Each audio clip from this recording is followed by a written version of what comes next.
wanna see me mad. I'll be coming with that payback. You don't wanna taste that. Don't wanna see me on attack. Trust me, you don't wanna face that. Adrenaline, I crave that. Yeah, you know I'm nasty. I'm about to be a savage. When I want it, better have it. Nothing's getting past me.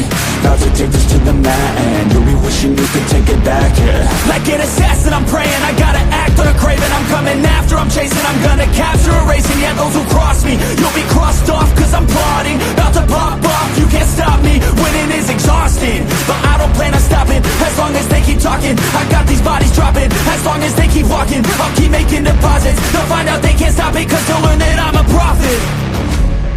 Yo, I'm seeing all red. Got my vision blurry from the anger in my head. I'll never be second best. They gon' learn today what it feels to regret. You can't stop me now. The beat's tearing out. Hold it to the neck, 'cause I'm seeing all red.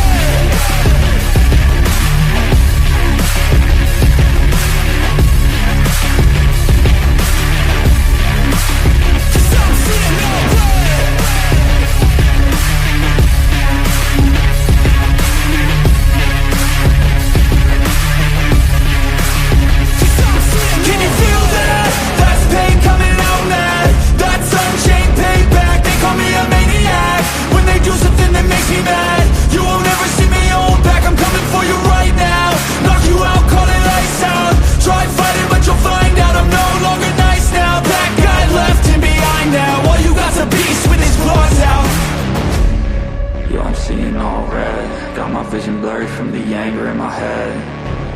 I'll never be second best. They gon' learn today what it feels to regret. You can't stop me now. The beat's tearing out. Hold it to the neck, 'cause I'm seeing all red.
dreams. I push a mind to a limit where it needs to feed. I work blind, got vision I don't need to see. I'm picking mind over matter, I believe in me. I need to find more hours in the day to breathe. Need to find more power in the way I be. And when my mind turns sour with the painful scenes, I need to scream out loud, I can't stop me. I wanna be the greatest like Rocky. You know I leave them all hating like a hobby. I'm out here making moves like a lobby. And if you ain't with me, it's your loss, see. I got my mind on the facts, I'm a python, grab what I like real fast. Choke until I have everything, I attack everything that I lack, everything that I want, and I see matter of fact.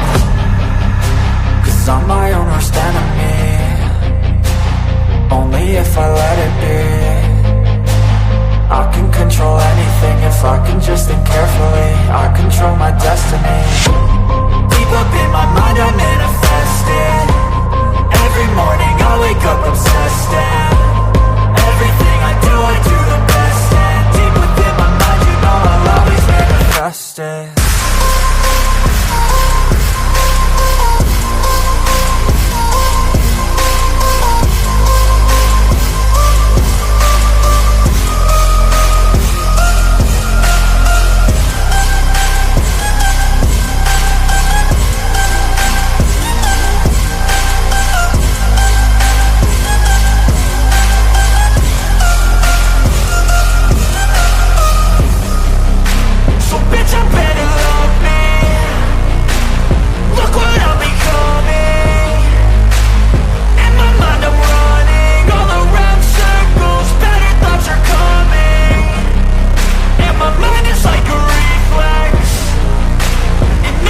Hello and welcome to my Mind Over Your Matter. My name is Rick, and getting my medicine ready here. It's going to be a great show, I believe, tonight. My body is really taking a toll tonight. I'm in so much pain. I took my medication, so I'm hoping that it will kick in within the next 15 to 20 minutes. I took it about a half an hour ago. It usually takes about an hour to start working. Drink plenty of water. Um, yeah, it's tonight. It's just a crazy night. We got some Arctic air coming in tonight, and it's dropping the temperatures to single digits here in Connecticut, which a lot of people up in the Northeast and Central, actually, was it East Coast or in was it in the Carolinas and maybe Southern Georgia might see some snow. So we're supposed to see a little bit of snow, not that much, maybe an inch or two. I don't think it's going to be that much, but let's find out. We're here in Connecticut. Let's go ahead and just go straight to the news. So let's start this up, get this up, and let's start watching.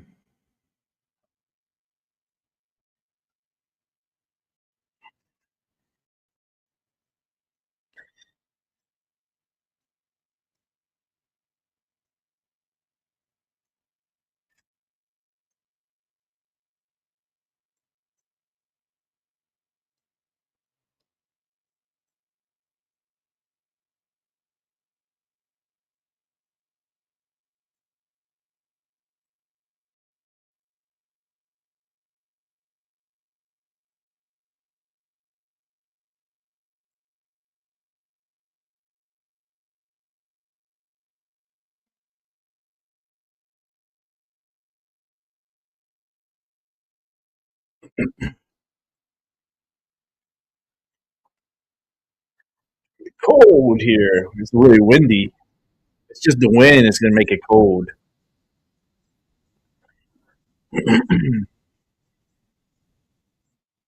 Woof. Terry's going to be cold tomorrow. Like tonight, look at that. He's up in the top right, the top left corner.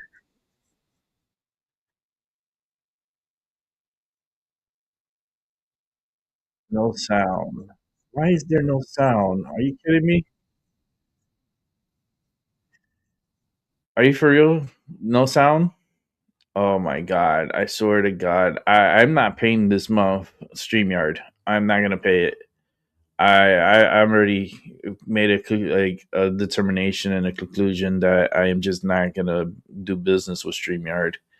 It's just I just can't take their bullshit anymore. All right, give me a second. Let me fix it. Fucking shit, man. Always. They always fuck up the show. Always. I had a hard time even coming in today. Here we go. Let's try this again. All right, we have a couple first alert weather days around the corner. Yeah, we've got several. Yeah. Initially for cold, eventually for some snow that could impact weekend plans. stand So we'll StreamYard. get right to the graphics, and we can talk more about that. Several first alert weather days. Tomorrow, because of the cold and the wind chill values going down to the single digits, perhaps even for a period of time below zero, especially across the hills of northwest and northeast Connecticut. Fast forward to Saturday, our next first alert weather day. Light snow, but enough that could perhaps snarl travel, lead to a slushy accumulation on roadways. We're thinking 1 to 3 inches as of now. So not a major storm. Yeah, Saturday, 1 to 3 inches. Travel. And then beyond That's what I the holiday expected here. weekend, our next big thing. It's gonna be fucking Couple more cold. first alert weather days. Another shot of Arctic air for It's gonna be cold Tuesday for my and Wednesday birthday. with wind that will make it feel It's even fucking- colder. Currently, See, we're gonna get some snow here next weekend. Gusts are between 20 and 30 miles an hour for most locations, and that wind direction out of the west and northwest is sending that colder air And it across looks so our robotic. state. So eastern Connecticut The still in the image. mid and upper 30s, also Look at along the the video, shore how it of looks. western Horrible northwest Connecticut. quality. We're going from the 30s into That's the coming from 20s. Of course, StreamYard. that is There's the air nothing on temperature my end. Factor in the sustained wind. We're already seeing wind chill values and It looks the late chopped Hills up. into the teens, 20s, up and down 91, and even I'm so near, if not disappointed below, in this company. freezing throughout to eastern Connecticut. So the combined wind And they had the cold nerve to air, send me a that survey chill today. will get worse as we head toward They had daybreak the tomorrow. nerve to send me a all survey. behind this I gave them cold front horrible that has now numbers. moved offshore outside of a couple of Listen, would flurries, you maybe on our recommend foresails. this We're certainly to dry. a friend or Much family? colder No. tonight. We bottom out 15 to 20 I would not inland, recommend 20 StreamYard. 25 along the shoreline. Again, wind chill values I gave early them tomorrow morning, 0. single digits. Could see some of those values go below 0. Next 3 Northwest and questions, northeast and they Connecticut weren't by, positive say, on late my morning, side. early afternoon. We're up into the teens, and tomorrow afternoon, Wow, it's gonna as get the wind cold. begins to subside, between say 15 and 25 is the actual air temperature for many spots. That wind. Peaks between 30 and 35. The exception would be the hills of northwestern Connecticut. So tomorrow is otherwise a dry and bright end to our work week. Cloud cover increases tomorrow evening, and then here is early pre-dawn on Saturday. 4 in the morning. Some snow moving across southern New England, followed by another Early wave morning. of snow, say No. 9 o'clock in the morning points thereafter, tapering off through So the Saturday about afternoon inch or hours, 2. and then some clearing gets underway thereafter. So we're thinking I would 1 to say 3 inches. We could see a little rain after some I snow live in a the, valley, so southeastern part of our it state, will so perhaps a probably be little like bit less 2 there, coating inches. to an inch or so. The rest of the holiday weekend, Sunday, watching a But that 2 coastal inches storm could that will make stay traveling offshore. That has been crazy. the recent trend as of late. If it were to eclipse southern New England, it would do so over the Cape and Islands. We're going dry with increasing cloudiness as we head into later Sunday, and then lots of sunshine as that system quickly moves away. Monday highs in the lower 30s, but look at Tuesday and Wednesday. Highs only in the lower 20s on Tuesday, mid and upper 20s Wednesday. Again, you factor in that breeze, it will feel even colder. It's gonna be Recovering to the cold. 30s by next Thursday. Mark, thank you very much. My B-day is gonna be cold, which is all good with me. It's all good. Let's keep it moving with Jason A. So let's watch this. The Bush administration's open borders policy and its decision to ignore the enforcement of this country's immigration laws is part of a broader agenda. President Bush signed a formal agreement that will end the United States as we know it. And he took the step without approval from either the is even more of a good year in foreign affairs. No question, because the United States is undoing its own global order and is in the midst of what we call a political revolution. It is happening. I think it's not a matter of whether we're going to take de facto control of Greenland. It's how and when. The leaders of both Greenland and Denmark traveling all the way to the White House to meet with Vice President Vance and Secretary Rubio today. And as expected, their leaders are digging in their heels. We had what I will describe as a frank but also constructive discussion. We also agreed to disagree. And therefore we will, however, continue to talk. The big difference is whether that must lead to a situation where U.S.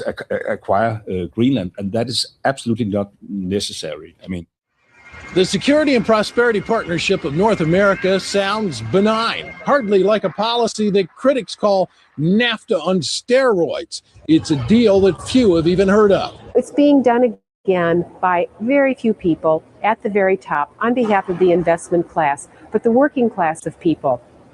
Political officials across our country, from communities, from cities and so forth, they don't know anything about this. Yet it was agreed to by Mexico's President Fox, Canada's Prime Minister Martin, and President Bush in 2005.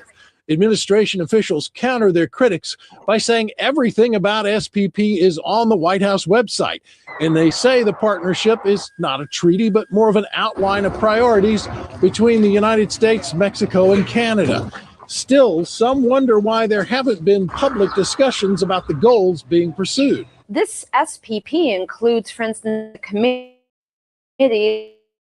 that is sitting down to harmonize our meat inspection and food safety. So how far away from a trade agreement can your dining room table and what you feed your kids be? Other parts of the agreement mention border security as an issue, which include all of North America. In fact, the name of the agreement is not Security and Prosperity of the United States, but of North America. When we elect officials, we expect them to act on our behalf. When we get involved in cooperative frameworks with other countries for joint regulation of fisheries or rail transportation or the skies, we're basically sharing our sovereignty with that government and outsourcing some of what we give our elected officials. As disturbing as some find SPP, there is legislation in the House introduced by Florida's Catherine Harris that closely resembles the goals of the partnership. Included in that bill is a section which calls for the securing of Mexico's southern border by the United States and Canada. Lou, that's not the border with the United States. That's the border they share with Belize. The idea that the White House would respond that this is on their way, this involves intricate workings amongst the Commerce Department of this country and Canada and Mexico's, a regional prosperity and security program. This is absolute ignorance. And the fact that we reported this, we should point out, when it was signed. But as we watch this thing progress, these working groups are continuing, they're intensifying. What in the world are these people thinking about?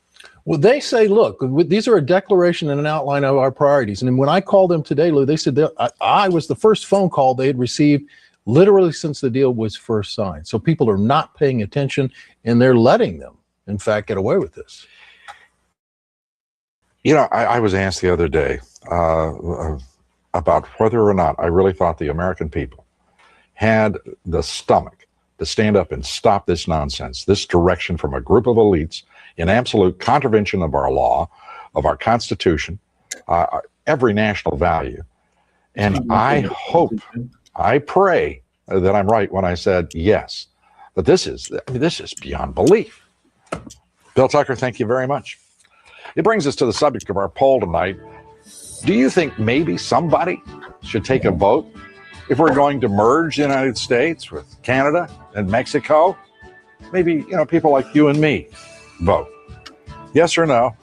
Please cast your vote at LouDobbs.com. We'll have the results here later in the broadcast. Coming up, a measure to raise wages. So if you're Putin, I think you feel like this is a time of maximum vulnerability for the transatlantic alliance, maximum vulnerability for the frontline European states. And what you learned from Venezuela, yes, you lost access to an erstwhile ally that you couldn't support in the Western Hemisphere, just as you did when Bashar Assad was toppled, just as you did when the Americans engaged and supported Israel in a 12-day war in Iran. But the much bigger statement is what the Americans are right now saying about Greenland. That feels very strategically attractive for the Russians. They've never heard such good news from U.S. on the foreign policy side since Putin has become president. But what happens with Greenland? Again, this would be the end of NATO if something militarily were to happen.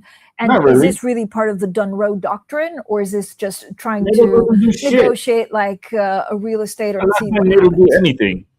It is part of the Dunroe Doctrine.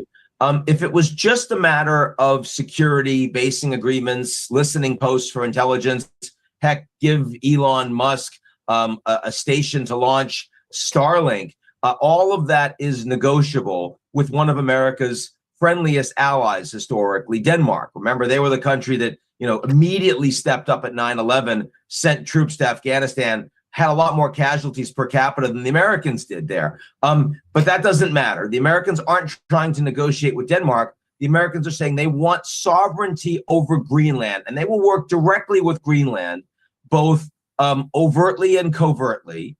And they'll use both carrot and stick. And so, look, if there were a military invasion, yes, it would be the end of NATO. Just like if the Russians were to send tanks into Poland, it would actually lead to a war between NATO and Russia. But of course, that's not what we're talking about. What we're talking about is the United States deploying a whole bunch of tools, overt and covert, that are much less than sending troops into Greenland, and therefore makes it much harder for the Europeans to effectively respond. In a sense, it's the United States borrowing from the Russian playbook. But, so what is the right way for Europe to respond? Is it drawing a red line? Does NATO actually actively intervene? How should Denmark react? Well, they're finally starting to. In the last 48 hours, you have seen statements from the Danish prime minister, collectively supported by all of the Nordic leaders and many of the Europeans as well, that makes it clear that NATO will be over if there is an effort to directly take Greenland, not defined very clearly, but that's a start. They weren't saying that publicly a week ago. Look, what the issue is that right now there is a spectrum. There's a spectrum between weak countries where the Trump operational doctrine is FAFO, F around and find out, and powerful countries where the Trump operational doctrine is TACO, Trump always chickens out. Xi Jinping and China are in the TACO camp. Venezuela and Maduro are, they found out, in the FAFO camp. And right now, the Americans consider the Europeans to be solidly FAFO. So they need to be credible. They need to be able to show Trump that there will be consequences that matter for Trump personally and matter for the United States if the Americans are going to throw away the alliance and undermine the territorial integrity of a sovereign allied nation. That's what they need to do. Are the Europeans capable of doing that?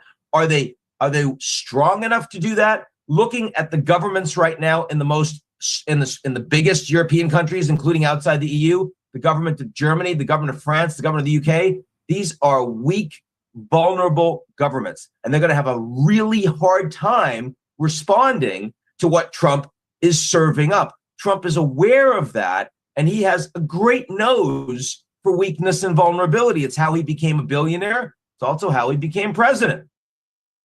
Yeah, I mean, Trump has a lot of experience. You know what I mean? He comes with a resume that no one, I don't think, in the United States can compare to.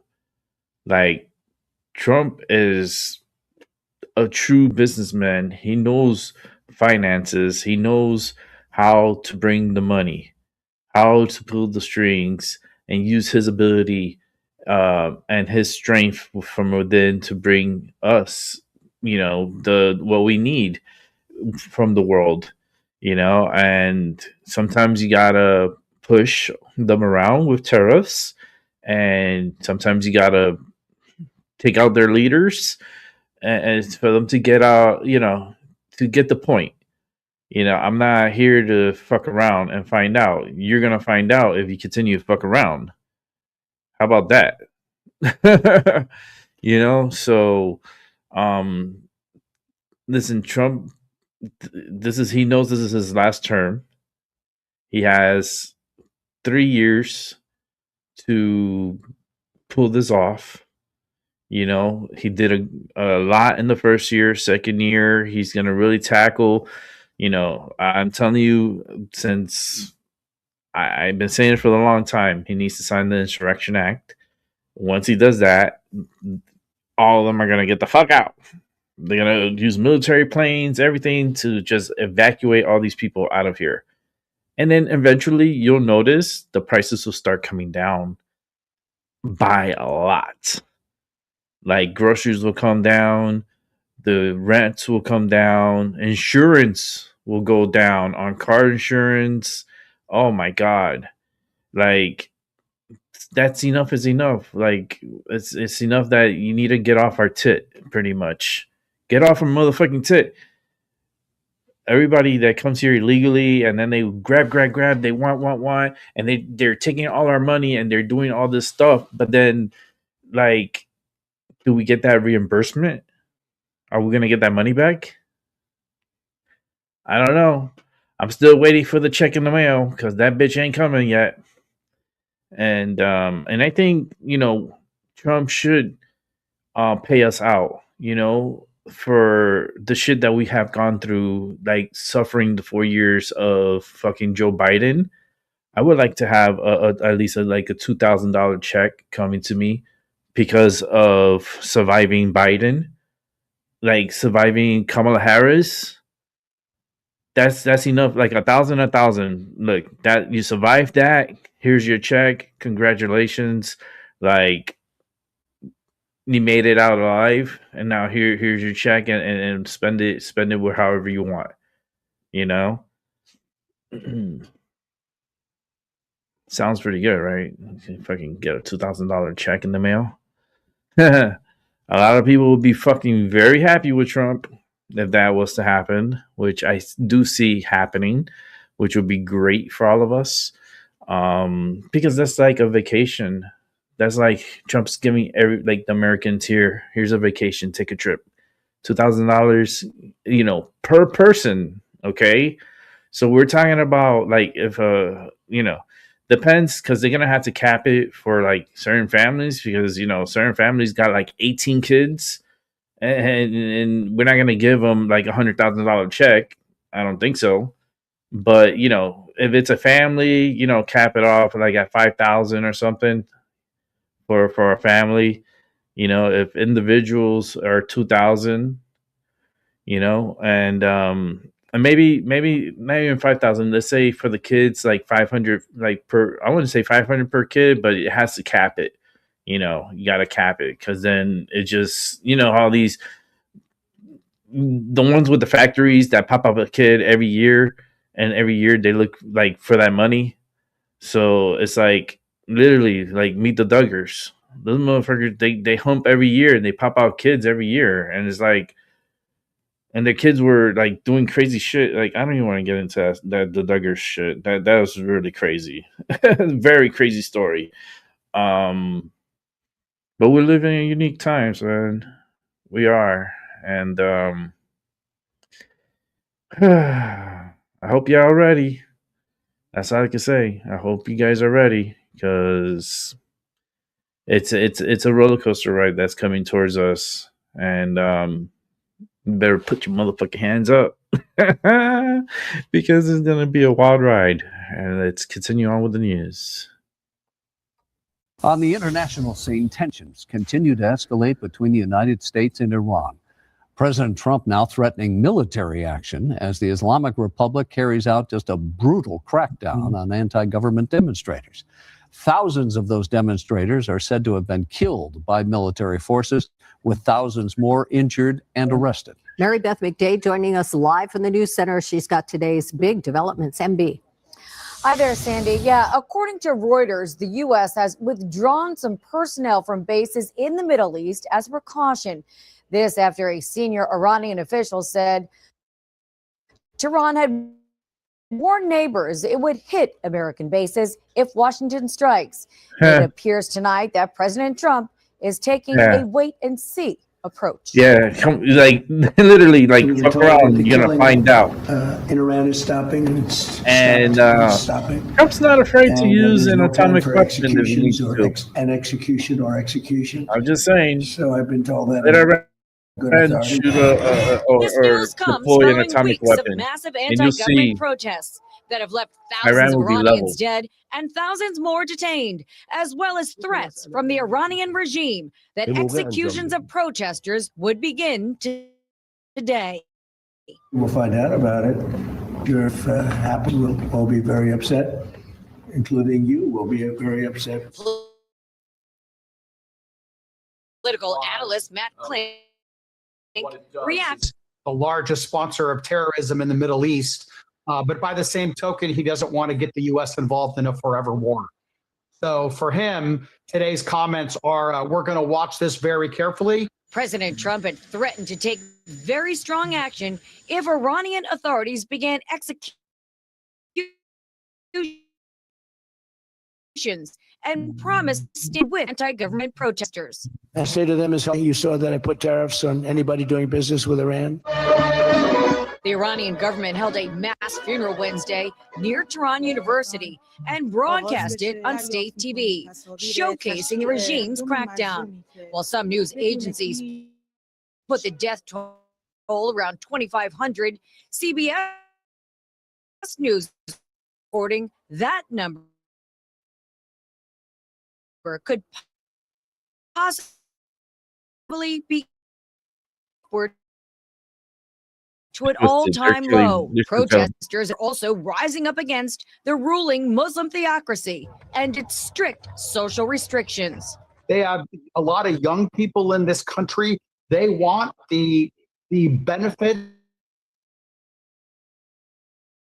that come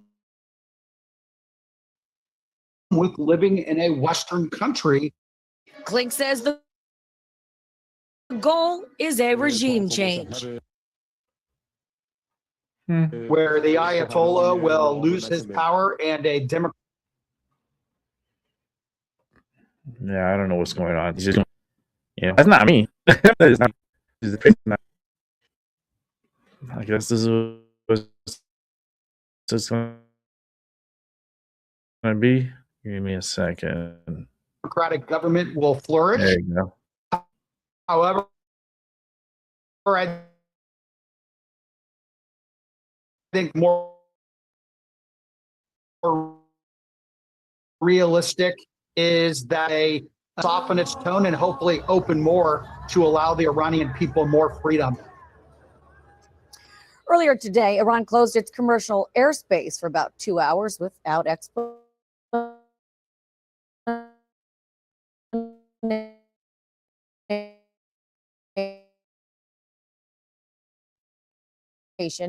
Meantime, the country remains here in New. Yeah, I just have a different outlook, like, on what's going on, right? I think this is all posturing. This is what you call posturing, and you're the internet is acting crazy. It's not the internet. It's.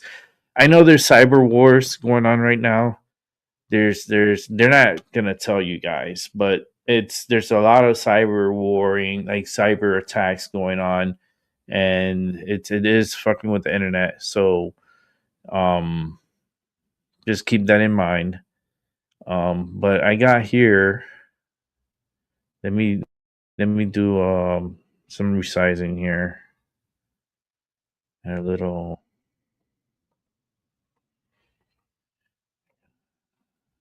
Okay.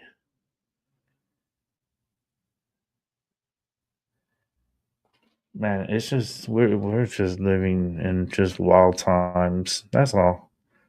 It's just wild times. I'm just a witness. That's all. Because I'm seeing the same thing you guys are seeing, and this is just happening every day, and things are not getting any better at all. I feel like I'm just a witness for Jesus. I'm gonna report to him once I'm dead. I'm gonna let him know what's going on, and it's not good. It's not good. Definitely will have to make like a split decision on what's gonna be the consequences for Earth, because like I just feel like a lot of things are going a little haywire. So we're living in very, very, very strange times where just weird shit is just happening. A lot of weird shit. And is it gonna get better?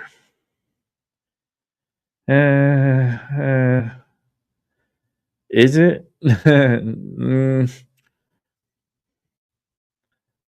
Not right now. Not right now. Right now, it's not the time. Right now is like we got to get justice in order, and I just feel like a lot of these democratic cities don't believe in law and order anymore. They don't. They're making up their own shit, and there's no accountability. But they're using the taxpayers' money to live off. You know what I mean? So it's like, what we're doing here? Like, I want a fucking refund. If Minnesota is abusing the system, why the fuck do I want to be submissive and let them just take our money and do whatever they want, and have the Somalis take the money and do whatever they want? Are you kidding me? That's just bullshit. It's like it's complete bullshit. Tired of the gaslighting. Tired of, like, I dealt gaslighting for the past, like I said, 4 years of Biden was more than enough of a lifetime that could go times 5, because it was just pure insanity. And like I felt like I was in the upside down. And I still feel like I'm in the upside down. I feel like everything is upside down. Everything's just chaotic. I feel like I this is my punishment, is to live through this, and this is my hell, and that's how I feel. I feel like I am living hell every day. Every day I watch the news. I pick up all this information that's going on. Because remember, back in the days, we didn't have this. So back in the days, we had to rely on the television and the radio to get any information, to get news. And it just sucks. You see the sound, a problem with the sound again. At this point, man,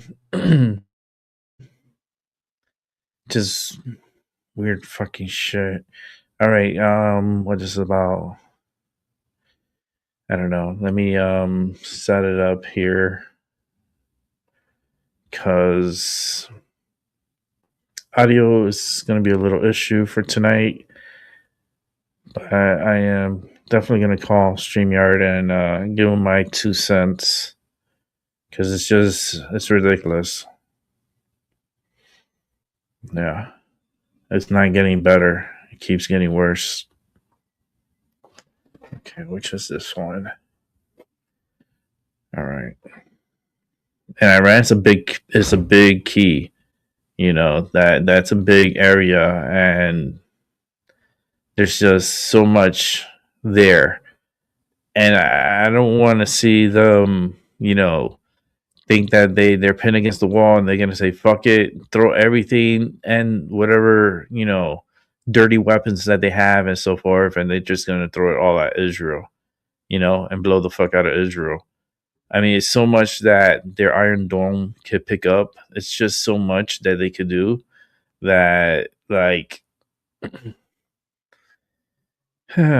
it's already been proven that, like, they can penetrate. Iranian missiles can penetrate into Israel, but is it going to be like an all-out war? And then, if they're going to throw that type of like device over to Israel, Israel has an atomic weapon too, and they don't just have one; they have like a lot of them.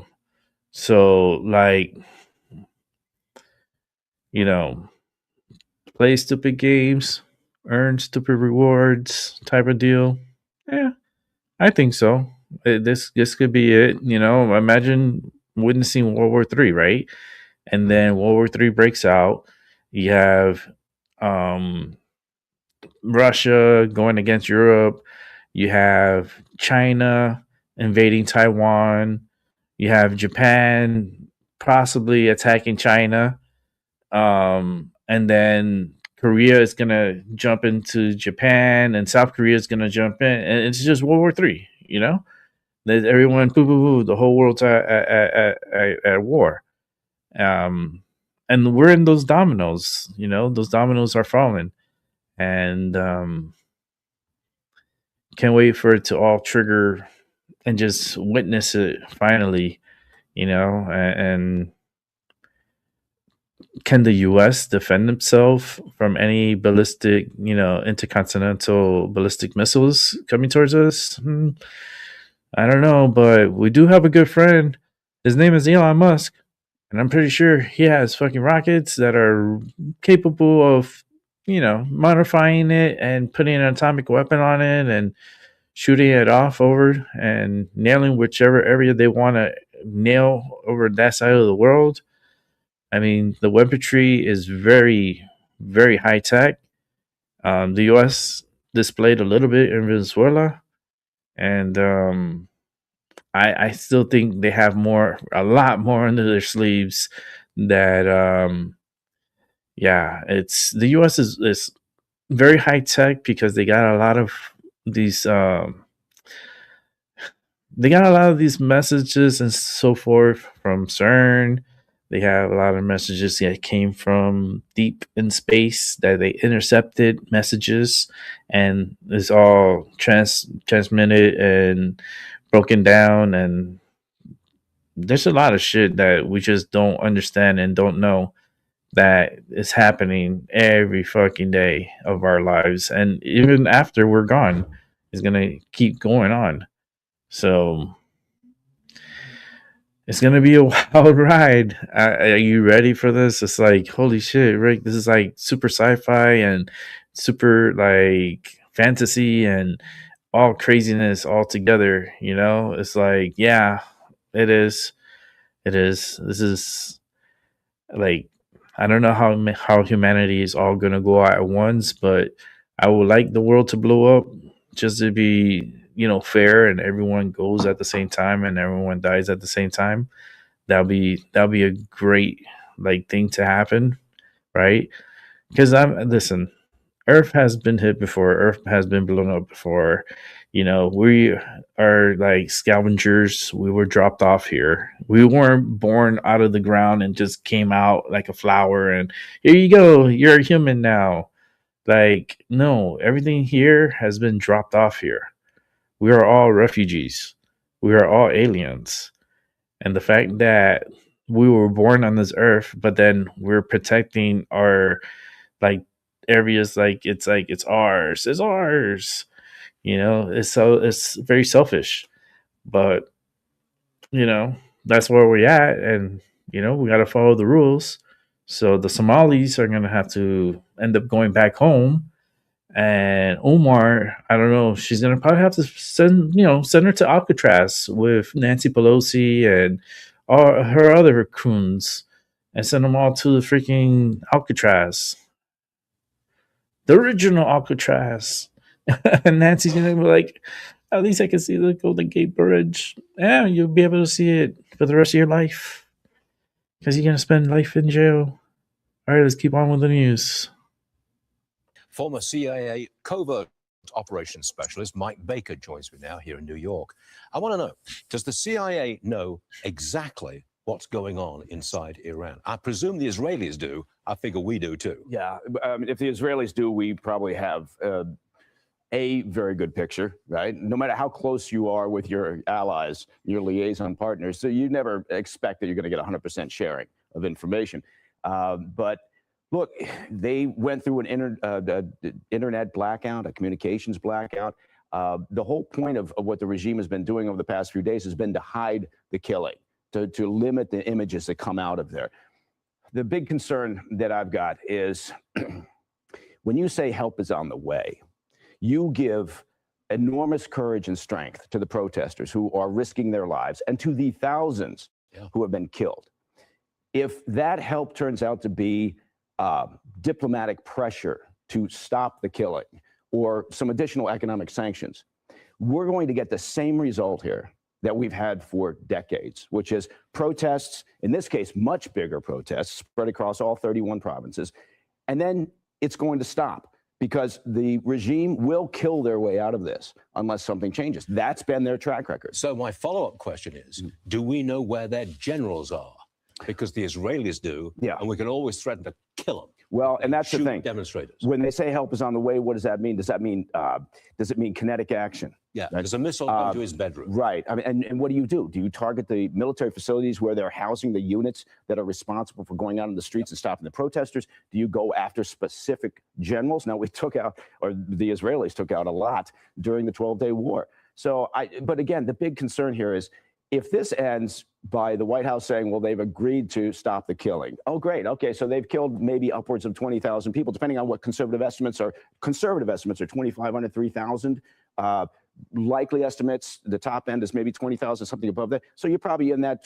This is terrible to be talking about, but 10,000 maybe protesters, thousands and thousands more arrested, right, with execution orders on those. So if you end up taking the word of Abbas Araghchi and Masoud Pezeshkian and the other leaders of Iran that, well, we're going to stop the killing now because we want to stay in power. Well, that's exactly what happens. They stay in power. The people have died for nothing.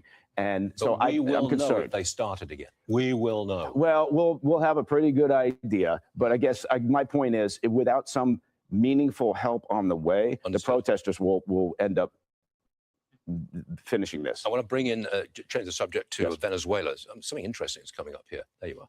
A new poll from The Economist shows that Venezuelans feel that Trump's ousting of Maduro has offered them a better future.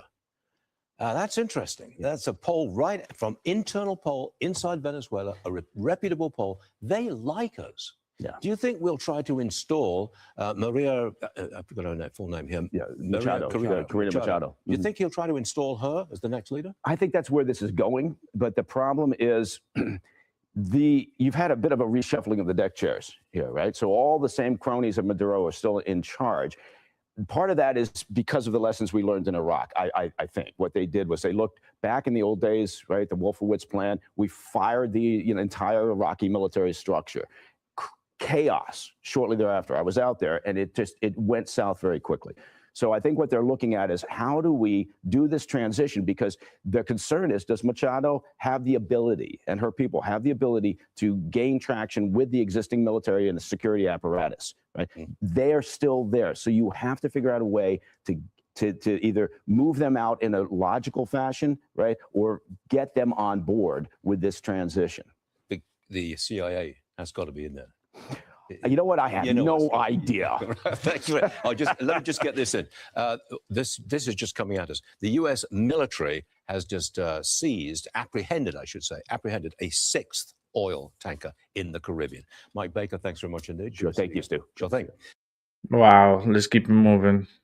And welcome back, everyone, here to Live Now from Fox. I'm your host, Mike Pace. Always great to be with you. As continue to roll on, bringing you the top stories, headlines, and, of course, live feeds and breaking news as it happens. You are watching Live Now. All right, now to our next story that we are following for you. The family of Renee Nicole Good has hired an attorney who represented the family of George Floyd back in 2020.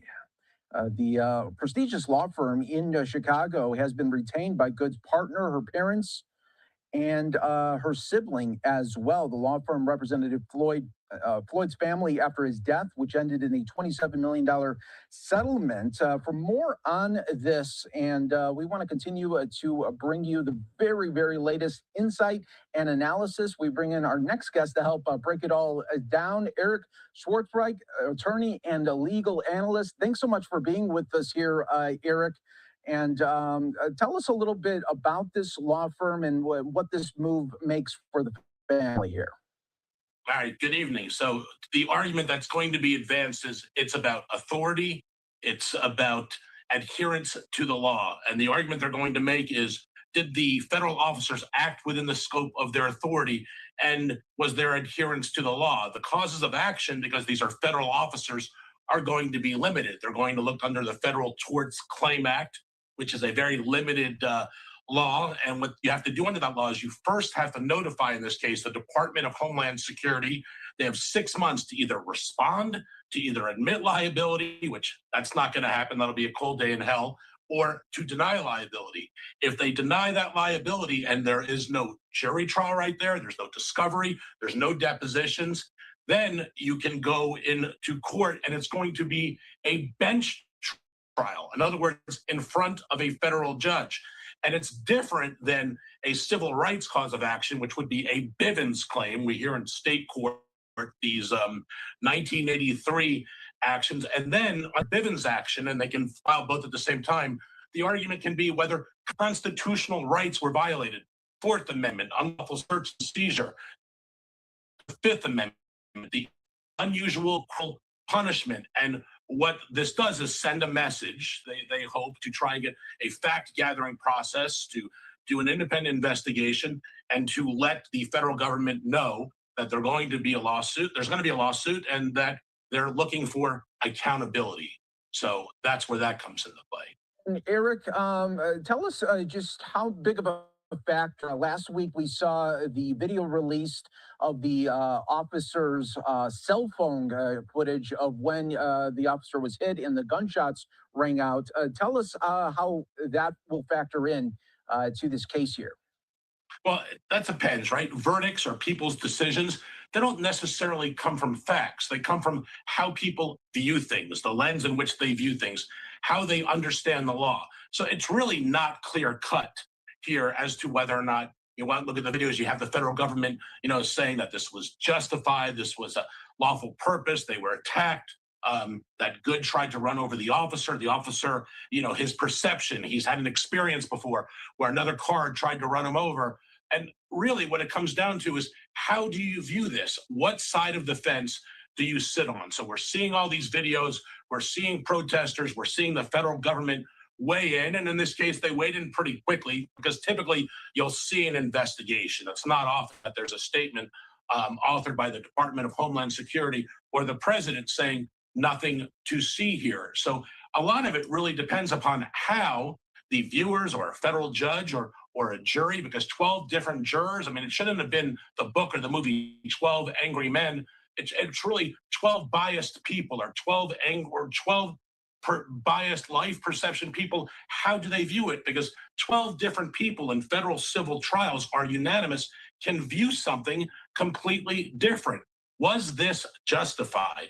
Was the Constitution violated? If they do a Federal Tort Claims Act, because the federal government is sovereign immunity, but that is a procedure that allows the government to be sued. And in this case, look under Minnesota law to see if there was any tort that was violated, any wrongdoing, negligence, not adhering to training, wrongful hiring. Because when you bring a Federal Tort Claims Act, you're not suing the person, you're suing Uncle Sam, you're suing the federal government.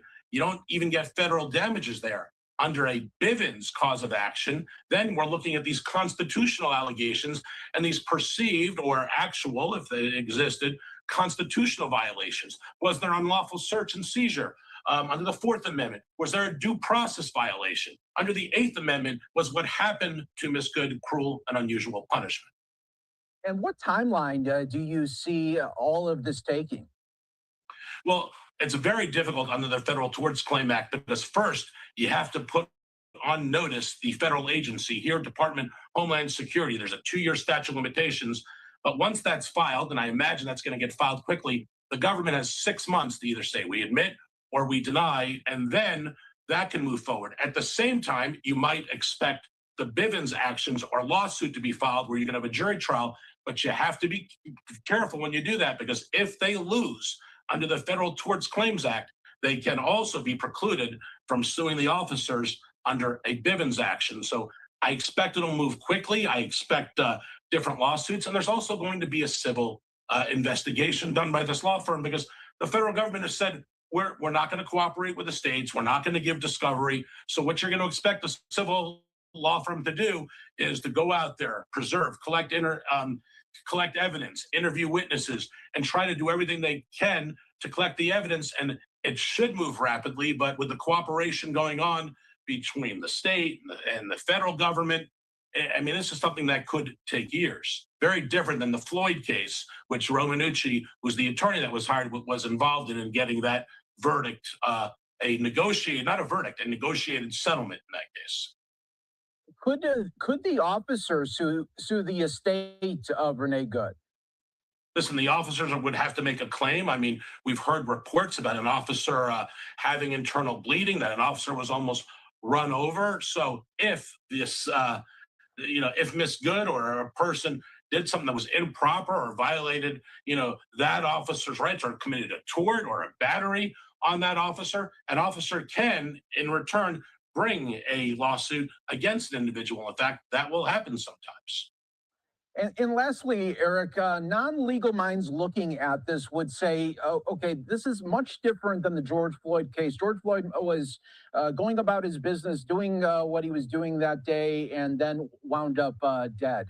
For Renee Good, it seemed like her and her partner were seeking out these ICE agents. How will that play a role here in this? Well, the cases are also, before I answer and respond to that, they're also different, right? That involved state actors, state officers, municipal agencies. So that was done under a classic 1983 civil rights action. And that case involved multiple officers. Here, while there were multiple officers, there was one officer involved that fired the gun. But as far as what's transpired here and everything that we've seen take place, that will have an effect as to the outcome, and then very different than the Floyd case. And what also can be involved here is comparative negligence. So, the argument that they were actors, the argument can be advanced that government was involved in a discretionary function, if you will, exercising the discretion, and that the allegation can be made, or the argument that Good and her family were following these officers, not following protocol, tried to run the officer over, tried to kill the officer. So that is going to have a play, and comparative negligence can come into play. And what we have here is there doesn't seem to be a federal investigation going on in reference to, well, at least criminal culpability of the officers. Completely different, but also we saw in the Floyd case. So many different moving parts. That's why we're so glad to have you on, Eric. We appreciate all of the updates and analysis. We know this will not be wrapping up soon, so we appreciate it.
Inside of me, you better watch out if your enemy's a road ahead of full prophecy to be the greatest beast the world has ever seen. I feed him every day like the bones clean. I feed him all the hate and he grows me, and he gets caught real big, pissed off quick. And if you cross him, you might drop dead. Metaphorically, of course, settling the score, never getting bored. Loves of blood and gold, always wanting more freedom from the source. They don't really listen until they feel the force of party. And if you start shit, you be hard-lived in the darkness, torn apart quick. You left scars ripped, you be chewed up and discarded.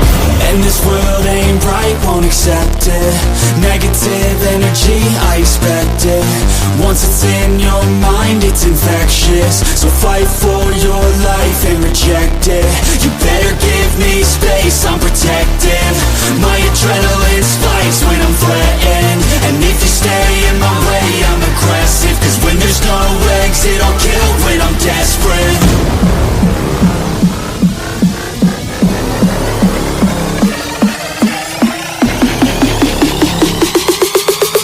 When there's no exit, I'll kill when I'm desperate.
all right. We can't do my boy Tyson like that without bringing him in without an intro. We need to bring him in with an intro every single time he come onto the show. So without further ado, let's turn on the cameras and bring in Tyson De La Cruz. What's up, man? Dude, I didn't realize I was gonna get like an interlude on your show. We're already you're already an hour in, bro. I appreciate that. Thank you so much. No, man, you deserve an intro everywhere you go, man. So do you, man. I appreciate you, man. Thank you. No, you're welcome, man. So how you been? Oh, dude, I'm blessed, man. Dude, I'm blessed, man. It's been a nice day, bro. I reorganized the office just a little bit, made some adjustments here to the studio on the other side of this. Okay. Yeah, man, it's been good, bro. I've been good. Honestly, I've had this crazy for the past like 3 days. It's better today, but I think I caught like a little stomach flu. Oh, okay. So all you're telling me right there is you're gonna lose a couple of pounds. Bro, it's been a wild. I've been afraid to go on walks. Man, if I had the little scene from Dumb and Dumber where it was Harry, he was on the toilet and he was just like going at it, like letting loose. Yeah, he was ripping it. He was ripping it. Well, yeah, I was going through the news earlier and some of the stuff that's going on. So if you want to talk about anything, you're more than welcome. You're the guest. Yeah, man.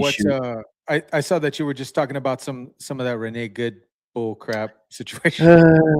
Yeah, they hired a high profile attorney to take the case, which is that attorney's gonna lose. Only thing he's gonna gain is a lot of money from the case. Yeah. You know, but other than that, like I don't see her or the family of Good winning. It's just near impossible if you're coming at an officer with a 4 to 5 ton vehicle, which is a SUV. This is not a car because people keep saying, "Oh, it's a car." No, it's an SUV. Okay, SUVs are a little different because they're heavier. Okay. Yeah, and either way, it don't really matter. She like used it as a weapon, you know, like she drove forward. The agent was in front of her. She used it intentionally in that capacity, and like she unfortunately she found out. You know, like it sucks. Yeah. Like that's the situation. First off, she shouldn't have been there in the first place, but like. What about the dog? I feel bad for the dog. There was a dog in the back. I know. Nobody's talking about the dog. Like nobody's talking about a dog. The dog was in the back seat during the accident. Where's PETA? Right? Where's PETA? Like a bunch of hypocrites they are. You know, because I guess the agent also had some internal bleeding as well. Yeah, well, the vehicle fucking hit him. Yeah. He got hit. Like, and you gotta understand that the road was icy. It wasn't like the best of traction, right? And I've seen the video so many times. You can see the tire slipping, like when it's like it's just like it slips, and he gets hit. But there's no way that he was able to move as fast as possible with a slippery ground. Yep. And nobody's mentioning that. Like if you see the full thing over again, you can see even the officers in the side and the back, they were slipping and falling. Yeah, she shouldn't have been there in the first place. Shouldn't have been there in the first place. This wouldn't have been an issue. You know, like this wouldn't be an issue. She wasn't there in the first place. I have a video here I would like for us to watch, which it ties into what's going on with that. And it's of Pam Bondi. She fires the disgusted Minnesota prosecutors over there. Yeah. So I would like to play that, and then it's 6 minutes long, and then we'll talk about it. Yeah. Because I think it's important. All right, here we go. A deep reckoning is now underway. Tonight, a government contractor with a top secret security clearance is behind bars. He is accused of leaking highly sensitive classified material about U.S. military operations based on documents obtained during a search warrant at the home of a Washington Post reporter. Take a look. Another piece of information that I think is very important is the leaker has been found and is in jail right now. And that's the leaker on Venezuela. And a very bad leaker. So there could be some others, and we'll let you know about that. We're out on their trail. But the leaker has been found, and the leaker's in jail. And will probably be in jail for a long time. Let's see what happens. All right, here with more U.S. Attorney General Pam Bondi is with us. Madam Attorney General, great to have you.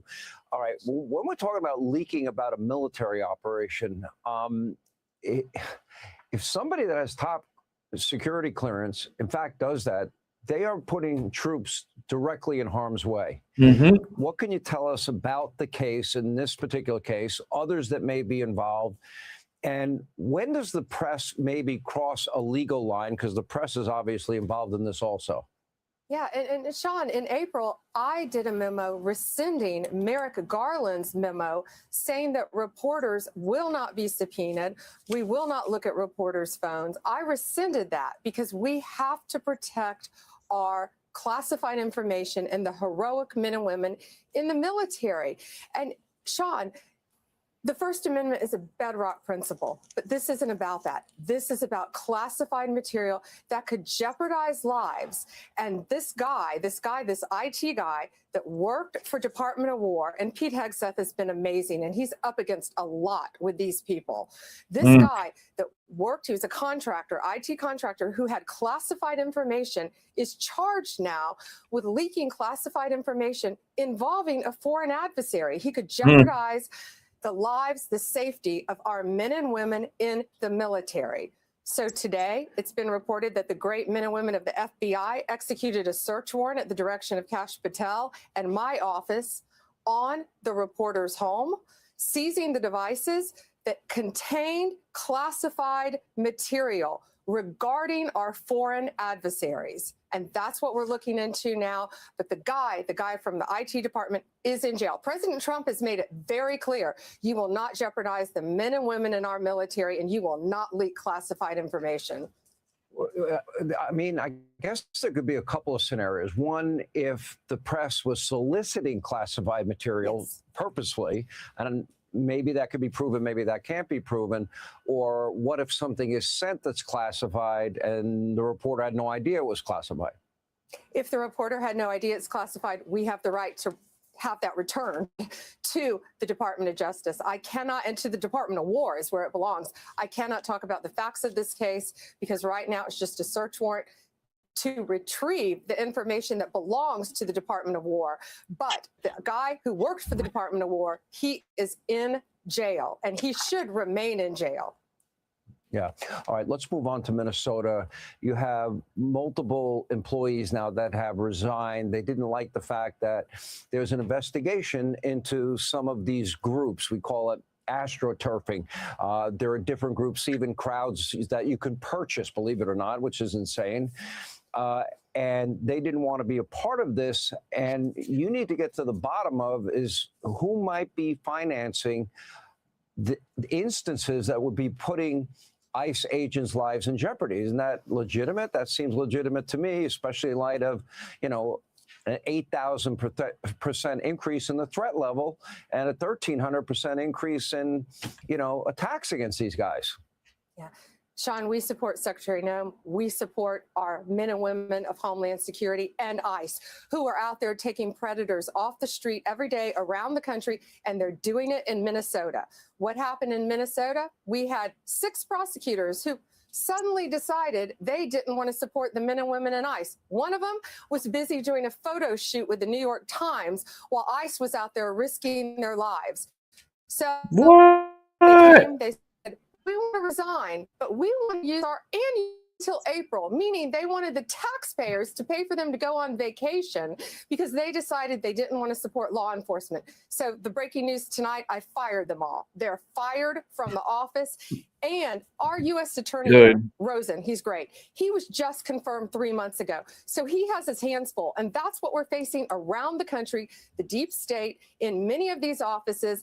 And we learned these people had been out there interviewing at liberal law firms prior to this. But I'll tell you what, from a personnel level, they'd be an HR nightmare. So people better look into them. One of them actually in 2022 defended BLM when they burned down a pawn shop and someone was murdered. Yeah, they want to be part of the resistance. Yeah, bring it on. They're not going to be working for Donald Trump and the Department of Justice any longer. But that's what we're up against, not only in Minnesota, but around this country. That's almost impossible to comprehend, but nothing surprises me anymore. All right, Attorney General Pam. Yeah, go ahead. And Sean, also, we had our great men and women in the U.S. Attorney's Office in California and Eastern Michigan say, we'll come in, we'll prosecute those cases. So get ready. Good riddance to the 6 that are gone. Our great other prosecutors from around the country are coming in to protect the men and women of ICE. Click here to subscribe to the Fox News YouTube page to catch our hottest interviews and most continue here. So what do you think, Tyson? Yeah, honestly, I think, Joe Thompson was doing a phenomenal job with the Feeding Our Future situation because he was one of the lead prosecutors in that whole scenario. And obviously this has been going on for a long time. I think they originally started the prosecution around, I think it was like 2019, anywhere 2017, 2019, something like that. Yeah, around that time. I was thinking 18, but it could be 17. And he was doing I thought personally he was doing a good job. And then this situation comes out with 5 other prosecutors saying that they want to resign because of the situation going on with ICE and all this other stuff, which is wild to me. Like you led this all over, specifically with the Feeding Our Future scenario. I thought he was doing great. Come to find out they were interviewing for other jobs, doing all this. I don't think, I think they'll find a nice little cushy job somewhere, like at a liberal law firm. But there's a couple people that are still on board from that initial prosecution from the Feeding Our Future case. So they'll stick on board. This is the most crappiest scenario with the existing administration. The administration can push all these things, and we saw this in Chicago with these individuals getting arrested, detained, and all this other stuff. But then you have like these soft on crime, weak prosecutors that don't necessarily prosecute stuff, and then you get scenarios that lead into crap like this. Yeah, I feel like they were paid under the table, because like how Omar says, oh yeah, the money we distributed and we had it like go to certain places. I think a lot of the politicians, it went to places and went into their pockets and to their own bank accounts. And a lot of the money was funneled out of the country also. I've heard a lot of reports of lots of money being like out from the international airport there in St. Paul and going to Somalis and going overseas. Yep. I mean, yes, it's a whole freaking grift over there. Like they're protecting their own over there. Somebody initially started the racket. Then they said, yo, other Somalis, come down. We got this situation. Don't worry about it. We'll show you how to do the paperwork. They were probably getting money off of consulting fees. These other individuals, these leaders in power, Ilhan Omar, her district, Tim Walz, all these other folks getting paid kickbacks. They're protecting their own, You see, but this is what sucks, right? How come we keep letting this like go on, right? We know this is happening. Why we're slow dragging our feet in the sand, like quicksand, and there's no accountability, because they continue to have their time and they're still politicians and they're still getting taxpayers' money. So, like, why can't we just arrest these motherfuckers and throw them into Alcatraz? Yeah, you know, it's super valid, and I think like a lot of people are like, you know, why can't we go after him right now? Treason. It's wild because, like, you know, the more that this is dove into, you know, if we look back at just this feeding our future case, you know, originally it was like you said, 2017, 2018. It's 2026 right now, and the trial just started at the end of 2025. Like, that's a long time, you know? Yeah. So, and that happens with a lot of stuff. You know, it sucks. It sucks unless there's like caught red-handed, like, yo, plain and simple. But still, they'll still plead innocence. Like, they didn't do it. Like, you didn't. For sure. Like Tampon Tim, Ilhan, they'll play stupid. Just like how they do right now. Like, they play stupid. Like, yo, and Jacob Frey plays stupid. Like, okay, bro, like, you are straight pandering to your voter base. You know, like Tim Walz had like the highest amount of fundraising as a VP, you know, from that particular community when they launched the VP campaign with Kamala. Mm-hmm. And it's like they're not stupid. Like, they know where the money's coming from. Yeah, but and they plead the fifth. And you know something? I had mentioned yesterday's show that, like, Mayor Frey, he had the little curl in his head, like in his hair. So I was like, and he's in Minneapolis, so he's the Superman. We had the S in the chest for the Somali, so it's like the super Somali man, and that's their hero, you know. And he just looked so weird when he was in Fox News that I had it on my show. I played that on my show, and I was just ripping him apart. Dude, he's fake, bro. Like, just like all these other bull crap, blue state bull. Like, it's just bull. Like, this dude, he's eating Somali food, dancing with the Somalians. You know, he's pandering, like straight, like pandering, dude. And if people don't see it. And I feel like, honestly, I just watched some footage earlier today with Chief O'Hare, the main police chief over there in Minneapolis. Mm-hmm. He's kind of shackle tied. You know, I see it. And I've seen it in previous interviews with him where he can't necessarily say, like, yo, this is the Somali, because there's Somalian gangsters out there. He's like, he can't say that these are the Somalian gangsters. He's just saying, oh, this is crime, you know, whatever the scenario is. But I saw it on a clip today.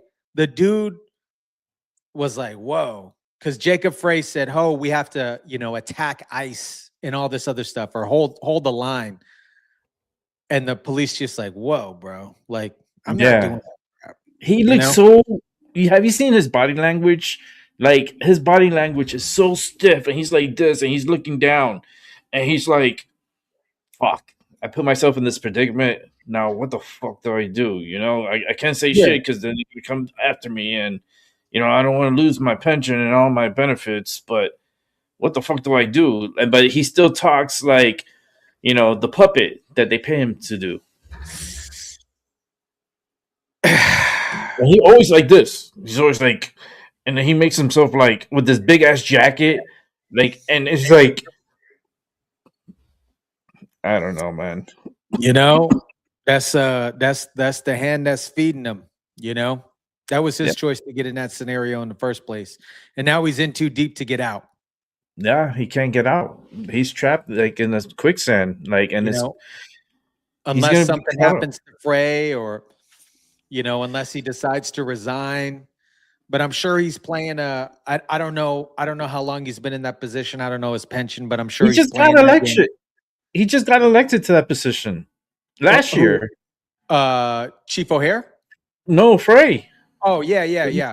Well, I'm saying like with O'Hare, you know, like, O'Hare. I don't know how much longer he has, for his retirement. I don't know how many kids he got. Yeah. I don't know how many baby mamas he got, but like he has to. Yeah.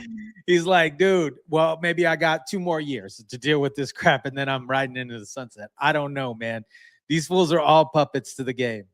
Yeah, man. And it's funny how, the word Obama keeps coming out in my head. He has his fingers all over this mess. And it's like it's cancer. But I wanted to show you this video of Ilhan Omar. Yeah, this is it's a short one. Yeah.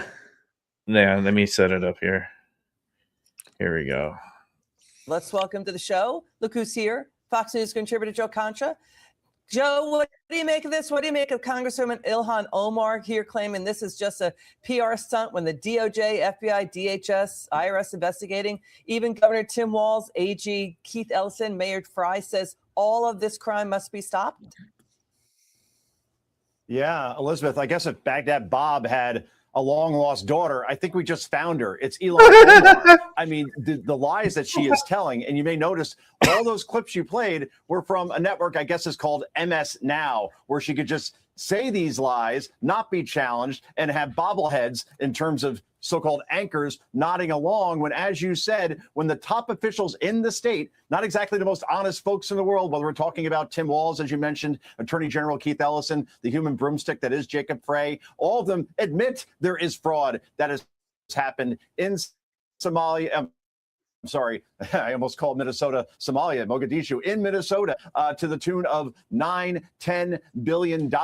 No one's denying that, I guess, except for Ilhan Omar, who is living in an alternate universe where I guess MS Now allows her to live. But in the end, this is all going to come to fruition. She was and is a congresswoman that represents Minneapolis, where a lot of this fraud happened, and it happened because of the Somalian community, because of importing the chaos that they have and bringing in hundreds of thousands of Somalis that obviously have fleeced the state for billions of dollars that they may never get back, Liz. Yeah, your point's well taken. Critics are pointing out maybe Democrats should focus on teaching kids to read instead of teaching them how to protest for leftist causes, because only about a third of students in the St. Paul School District are meeting grade level reading standards. That's wow.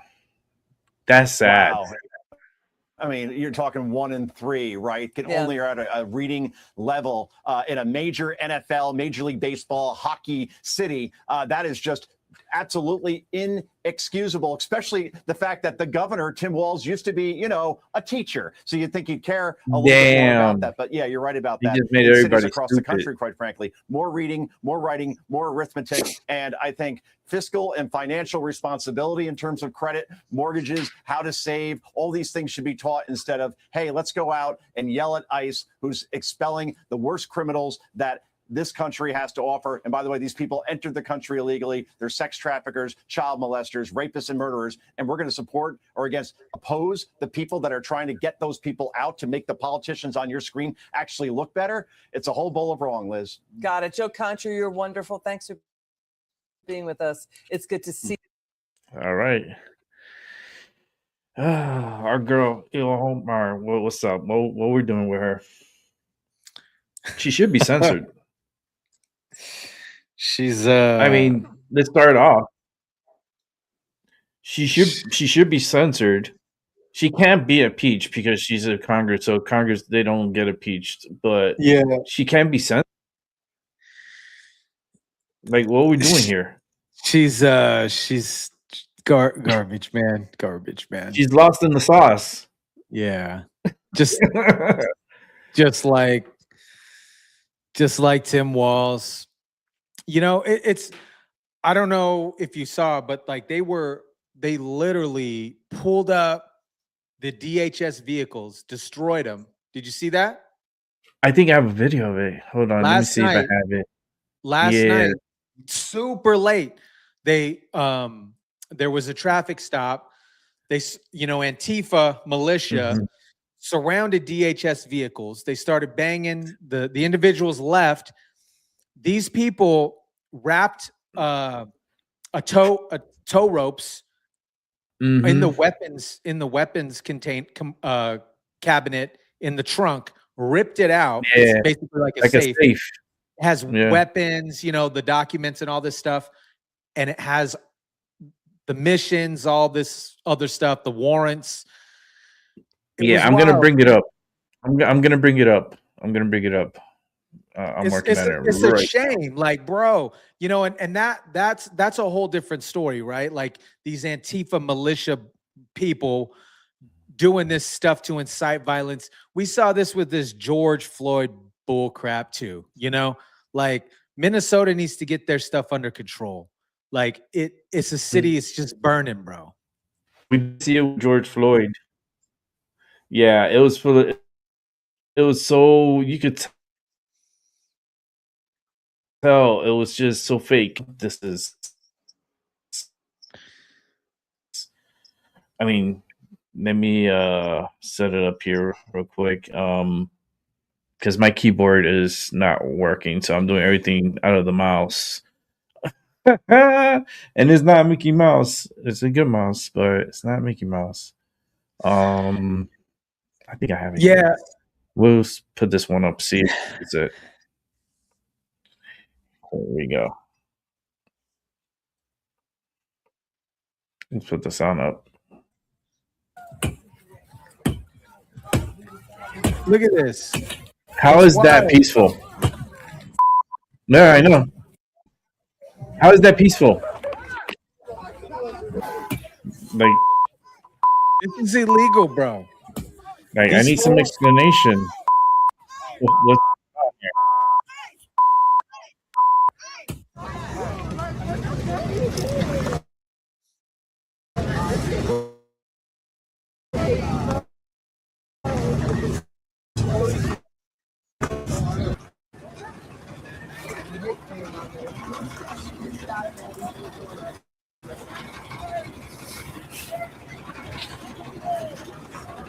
This is crazy, man. I don't think this is the one that pulled the safe. I had the safe in the back. I was trying to find that one. Yeah, but this goes on. This went on for like 2 hours, bro. And it's like no police. Blazing right over me. When I was speaking the truth.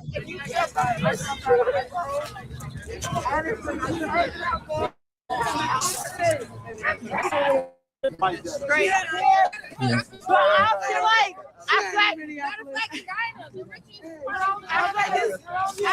She keeps talking about it. I don't know. Why? Listen to the ignorant. You can talk about me. Fight against them, not against your own citizens. Y'all keep talking about us for what? You want us to be friendly with you? Tell us, girl. Against us, not us. I can't find it, Tyson. I'm trying to do it manually. Do you need any help? Do you need any help? Am I threatening you? Am I threatening you with my words? Does my voice volume? Is it affecting you?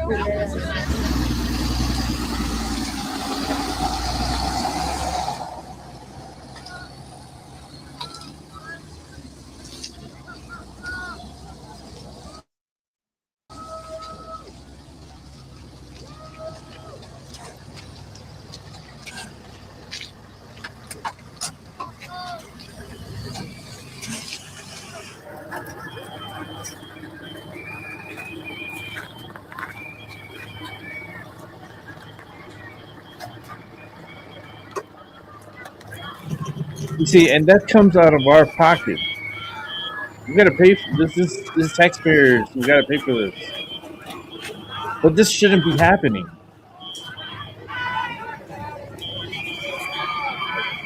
I got one more video to show after this one.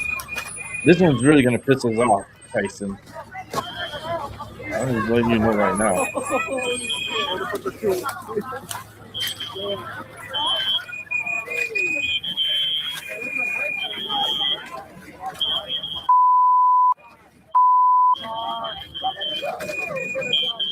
And they're out there with their little fucking whistles.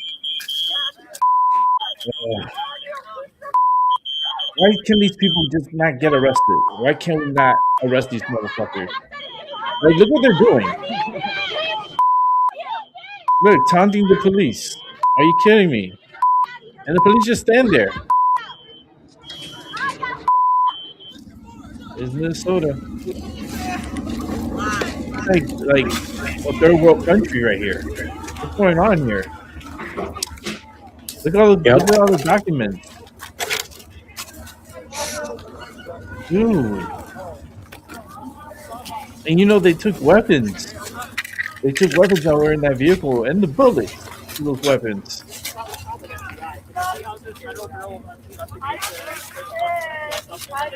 And people just walking around. That's all evidence. And yet you have people just walking around.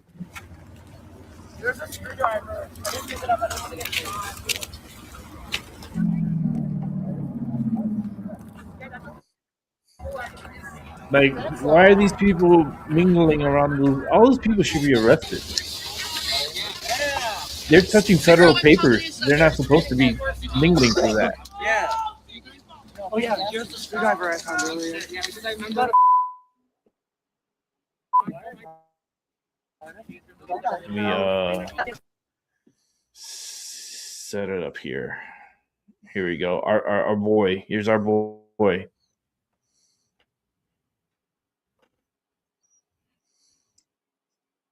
Say 4 critical things to the people of Minnesota. 4 things I want you to hear as you watch the news and look out for your neighbors. First, Donald Trump wants this chaos. He wants confusion. And yes, he wants more violence on our streets. We cannot give him what he wants. We must protest loudly, urgently, but also peacefully. Indeed, as hard as we will fight in the courts and at the ballot box, we cannot and will not let violence prevail. You're angry? I'm angry. Angry is not a strong enough word, but we must remain peaceful. Second, you are not powerless. You are not helpless, and you are certainly not alone. All across Minnesota, people are learning about opportunities, not just to resist, but to help people who are in danger. Thousands upon thousands of our fellow Minnesotans are going to be relying on mutual aid in the days and weeks to come, and they need our support. Tonight, I want to share another way you can help. Witness. Help us establish a record of exactly what's happening in our communities. You have an absolute right to peacefully film ICE agents as they conduct these activities. So carry your phone with you at all times. And if you see these ICE agents in your neighborhood, take out that phone and hit record. Help us create a database of the atrocities against Minnesotans, not just to establish a record for That's aiding and abetting. but to bank evidence for future prosecution. This The guy's third thing I committing want to crimes say to right you now. tonight is we will not have to live like this forever. Accountability is coming at the voting booth and in court. We will reclaim our communities from Donald Trump. We will reestablish a sense of safety for our neighbors, and we will bring an end to this moment of chaos, confusion, and trauma. We will find a way to move forward, and we'll do it together, and we'll not be alone. Every day, we are working with business leaders, faith leaders, legal experts, and elected officials from across this country. They've all seen what Donald Trump is trying to do to our state, and they know their states could be next. And that brings me to the fourth thing I want to say tonight, Minnesota, how incredibly proud I am of the way that, because this is who we are. Minnesotans believe in the rule of law, and Minnesotans believe in the dignity of all people. Oh my God, Tyson. Help me, because I'm about to throw up. Like, Tim what Walsh, the fuck? Tim Walsh, man. Tim. That came out like 2 days ago, right? 2 days ago, a day ago. Or actually, it came out yesterday, right? Yeah. Yeah. I think it was it was yesterday. Yeah. Well, yeah, I think And so. then later on last night, this whole situation happened with the Antifa militia breaking into those DHS vehicles. Yeah, this was actually yesterday. Yeah. And then you had the incident with them breaking into the vehicle, taking the weapons and information that ICE had. Dude, like, what's gonna happen? We're gonna have, it's not a civil war. What civil war they want? They know they're gonna lose. Like, I don't think, like, I know the Somalis, they got nothing to lose because they're gonna fight until they get sent back home, and then they Well, here's the thing with the Somalis, right? Like the Somalis are like they're pretty like they were pretty legit, like they were pretty smart about the situation, right? Like, yes, the fraud popped out and all this other stuff, but I don't know if you heard, but the Leering Center's closed. Apparently, I guess they closed the Leering Center, the Quality Leering Center. Oh Lord, that place. So what? Honestly, like what they probably did was like they opened up another spot under Nook's name, or whoever's name, under a different LLC, so they can do the same racket at another daycare. But this is just creating a crazy visibility for these Somalians and the fraud situation out there. It's wild. I think Tim Walz threatening about the National Guard scenario. He was like, "Oh, we're going to push the National Guard, but if he pushes the guardsmen, Trump can easily activate the Insurrection Act." Mm-hmm. I've been asking for that for a long time now. And I think honestly, if it continues to escalate, he'll do the same thing like what he did in LA. First, right? Mm-hmm. And then kind of go from there, unless they start deploying individual platoons in Minneapolis and Minnesota. But they were Kristi Noem was talking about it, the Insurrection Act today. Well, yeah, I mean, I've been talking about it for a long time too, and it's like they could have, like, I know everything's like it's kind of like a chess match. It's like you can't, or even a poker match. You're not gonna just show your cards. You're gonna play the table. You're gonna play the game. So it's like, okay, you want to play the game? Trump is he used to own casinos. I've been to his casino before, the one in Atlantic City, the Taj Mahal, and I have pictures. And like, Trump is he's fucking smart, man. He doesn't just jump the gun. He lets them choke themselves, and then he just comes in and then like sweeps them and cleans them. Yep. Yeah, and I think they're doing it to themselves right now. Like, yes. Yeah. Honestly, he was like, okay, we're gonna push more DHS federal agents out there, but it's still not enough, because now the aggregators have like doubled, quadrupled, and it's like it's still not enough. They can't do the things that they need to do.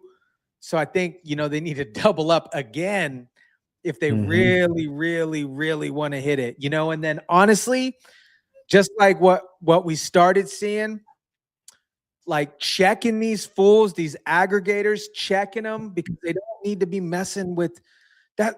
It's so dumb to me. Like, yeah. In no right mind, as I'm driving down the street and I see somebody getting pulled over, am I gonna like interfere with that situation? Never. It's never once. That's like if the police are doing an investigation, I'm just gonna stand in the middle of it and just pull out my camera and just like, start filming and shit. Dude. Like, and what?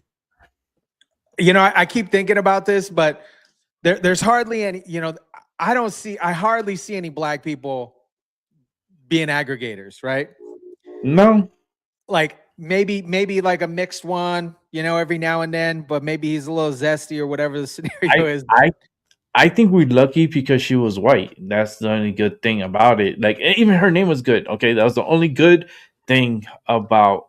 She was a white girl, and she was a lesbian too. So that's already a double whammy.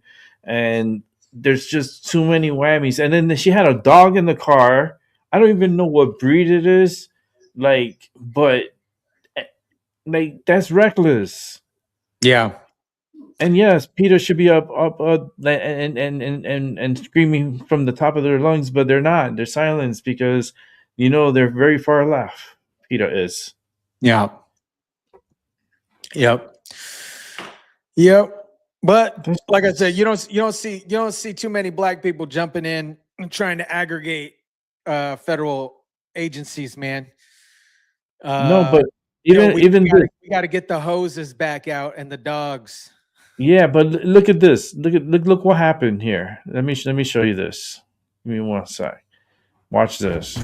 Whoa, whoa, whoa, whoa. Texas, please.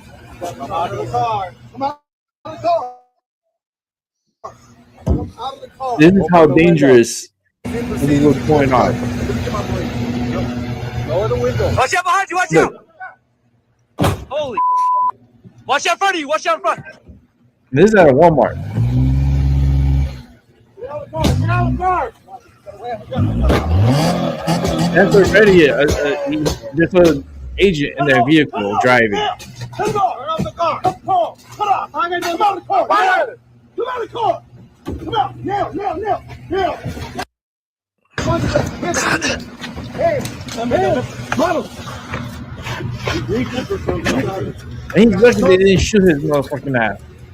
Dios mío, shit.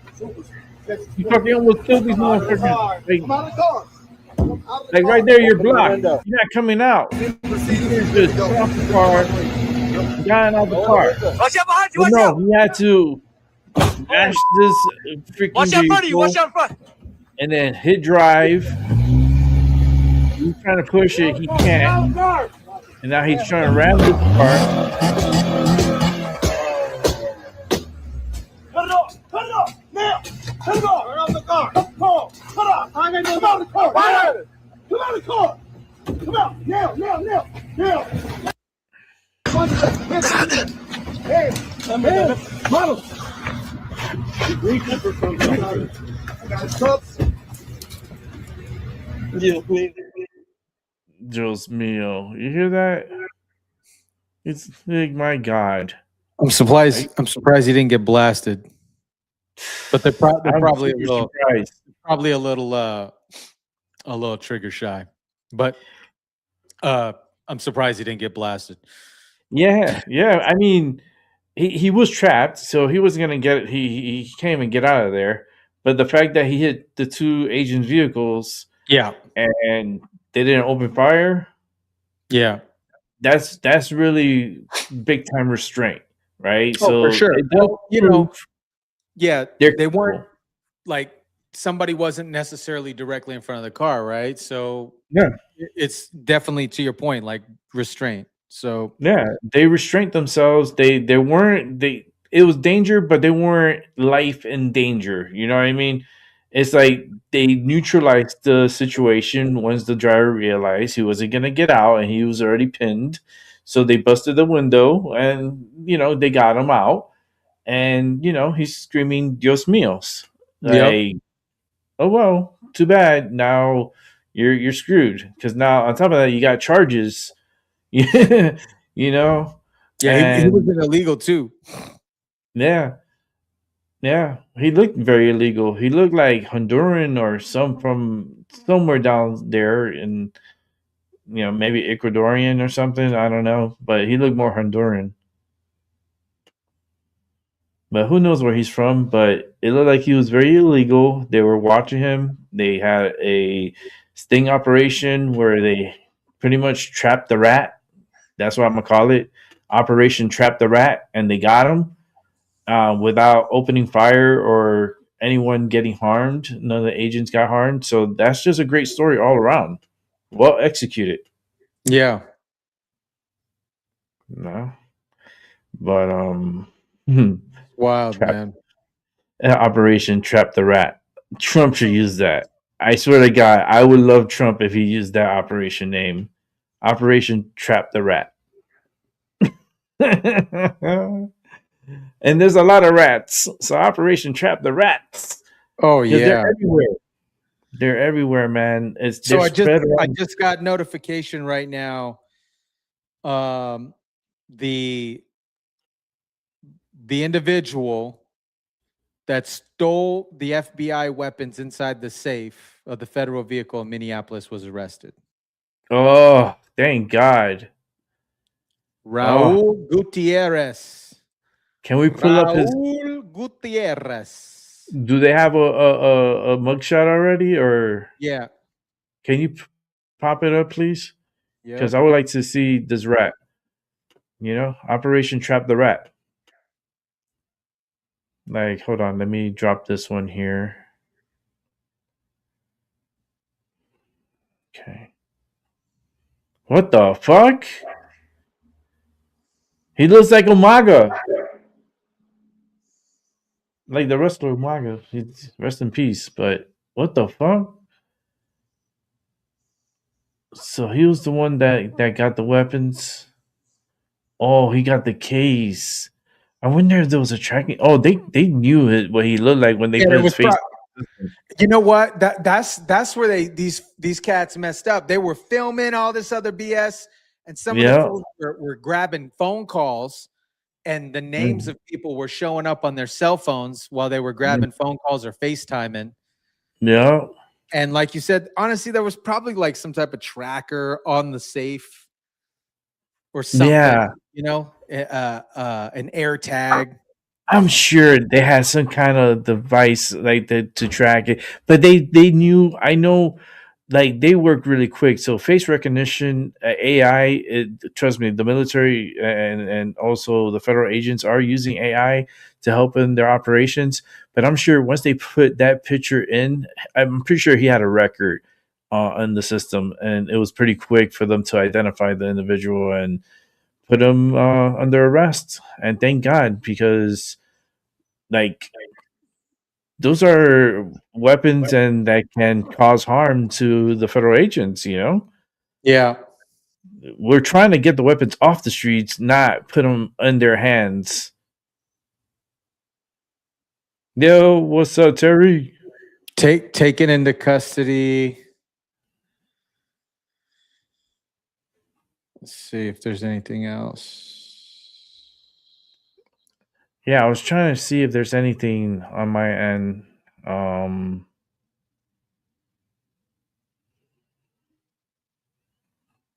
Raul Gutierrez, 33 years old, taken into custody after federal agents executed a search warrant.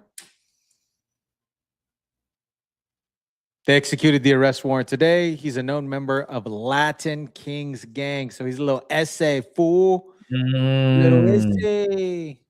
Especially with that face tattoo. The little Latin King. They're all over. Latin Kings are all over. They have them in Florida too. I dealt with them in Hialeah, Florida. They had a little Lion King, little thugs. This fool looks like he has a They heart. tried to recruit me too. For real? Yeah, they tried to recruit me. I was like, nah, I'm too busy, man. I got a life. I got sports. I got shit You're like, to do. yo, you got No, thank you. 401k, but you got S&P 500. Do I get benefits? Right. You're like, nah, Crazy. no benefits. Thug life. I'm like, I'm good, bro. I need benefits. No, I'm good. No, I was good. I had so many other things I was so busy with, and they were like, yeah. I was like, man, I ain't got time for this shit. But the fact that he was there, right? Like really ballsy, right? Yeah. Like really ballsy to be there, and then with his face exposed. Out of all, like, yeah, if you're gonna commit some kind of crime like that, wouldn't you just fucking like disguise yourself so that way you're not identified? You would think. But Look at this lady right here, dude. She don't have a Yep. mask on, nothing. Pink jacket. no, like all of them that's there, they should all Look at be this arrested. fool. All This of fool them. got look. Look, Tattoo he's the one that up they arrested. here. He's the one. He's the one they arrested today. Yeah. Oh, dude, it was an bro. FBI rifle. Bro, like you got a freaking cheek tattoo. You don't think nobody's gonna recognize you, bro? What an idiot. All those people that's there should be identified. All their phones should be pinged. You see that one's recording? Like that's going through a server. That's going to the tower. They know every single person that's there. They know. And they should go after every single person that was near there and that was in that area. They should all be charged. Oh, dude. Look. And they got the plates. They even got his plates. What a fucking idiot. Yo, might as well just like, I don't know, leave your door open so they could just walk in. That's how easy you made it. What fucking idiots! And that's just gonna add like a lot of years because that's a federal agent's rifle. That's not that's not a gun. That's a rifle. So I think that's like 15 or 20. I don't know if it's 10 to 15.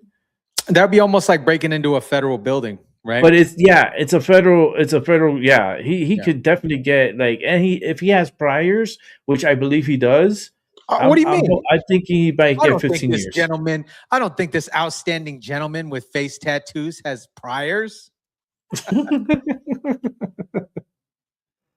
Oh man, we gotta clip a lot of the show, man, and post. I gotta post it. I gotta do some clipping.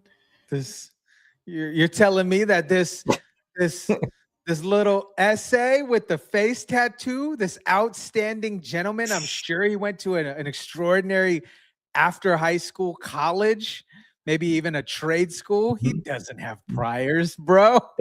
But think about it, Tyson, right? You got to think they were there and everything was premeditated because who had a tow hook to pull that out initially, right? And then for them to go in and bust the vehicle and know if that was a vehicle or not, like, and then all of them like got together. So this is pre-planned. Yeah, it's a full network, man. Yeah, this guy's a dummy. Like I'm pretty sure all those people around, he knows some of them. They know him. Yeah. Bro. Dude, look at that stupid tattoo. What the fuck is that on the side? You thought you were gonna get away with something, and you have a clear, specific, visible, recognizable face tattoo. You're one of a kind. He's an idiot. One of a kind tattoo. Yeah, come on, Raul, do better. This guy, look. Wow. Look at this. This is a very identifiable tattoo. Yeah. Like you didn't think you like wear a ski mask. I'm pretty sure he was in the system, man. That's how they got him so quick. Because I'm pretty sure. I'm sure. Yeah, it was super fast. This dude, he is definitely not an accountant at JP Morgan. Up to 10 years and 250,000 fine. All right, Terry, that's what's up. That's crazy. The fine alone, he should get up to that $250,000. It should be a $250,000 fine and mandatory 10 years, minimum 10 years. I think it should be more because of what the whole chaos, the whole, just the whole pre-planning, the whole gig of all these people surrounding this vehicle and taking from the vehicle. I think all of them should be seeing 10 to 15 years in federal prison. Yeah, they need to start arresting these fools more vividly. Yeah. More aggressively. You know what's the problem, Tyson? There's not enough prisons. Yeah. There's not enough beds in prisons. And I said a long time ago that Trump needs to do is he needs to start building prisons, start getting the information from El Salvador and how they did their Supermax and bring that here. built Yeah, about 6 or that's 7 the of them scenario here. with these cats too. Like they would just go to regular like detainment. Yeah. You know, they wouldn't go to No. like ICE detainment. So No. you know the prosecutor's gonna be like, oh, what'd you No. do? Oh, okay. Here's your court Yeah. date. No. We need about 7. I would say 7 federal prisons, big like federal prisons, like supermaxes, and also regular prisons that surrounded the supermax there, and start putting these idiots in prison and having them serve mandatory time. Like no more like, because they're not doing their job. Like the states are, they're not doing their job. The police officers, they're not even there. Like they're not even getting the support from the local, which the local police is like the lowest of the lowest. Like the federal officers are so much higher than they are, but they're treated like shit. But then you have the local police officers that are supposed to be handling the security and so forth, but they're not even doing their own jobs. Like, are you Right. kidding me? Right. Like, it sucks, man. That's what causes this chaos in the first place. Is Yeah. local law enforcement. No You know, leadership.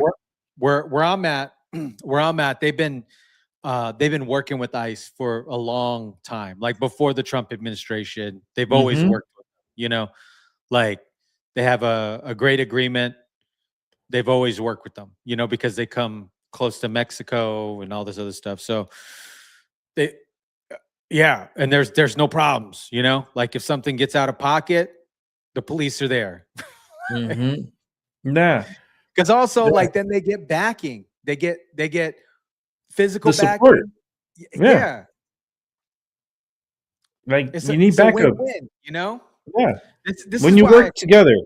this is why, like, bro, like when I hear people want to be cops, I'm like, what for what?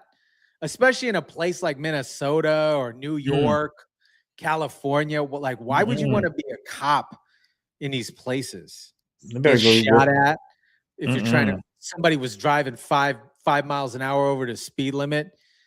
You get shot at. That's incredible. I'm like, That's dude. incredible. 2 officers just got shot the other day in I believe in Gainesville, Florida. It's just like, if you start losing control with enforcing the law, then all you're gonna get in return is mayhem. Yeah, I think that's what makes cities thrive, right? I think what makes cities thrive is public safety is number one. Mhm. If everybody feels safe, you know, then obviously they're shopping more. You know, people are buying houses, doing all this other stuff. Public transportation's up there too, but that kind of commingles with public safety. Mhm. But I think public safety is number one, man. You know, like take care of the people, make sure that they feel safe, and then they're gonna stay, and then your tax base is gonna stay. Yeah. Yeah, protect your taxpayers. Protect Yeah. the people that are living in the community, and that's funding the community through them paying taxes and their property taxes. That's helping. But I feel like there's going to be more things, crazy things that's going to be coming. Like, it's going to get crazier before it gets like better. Yeah, this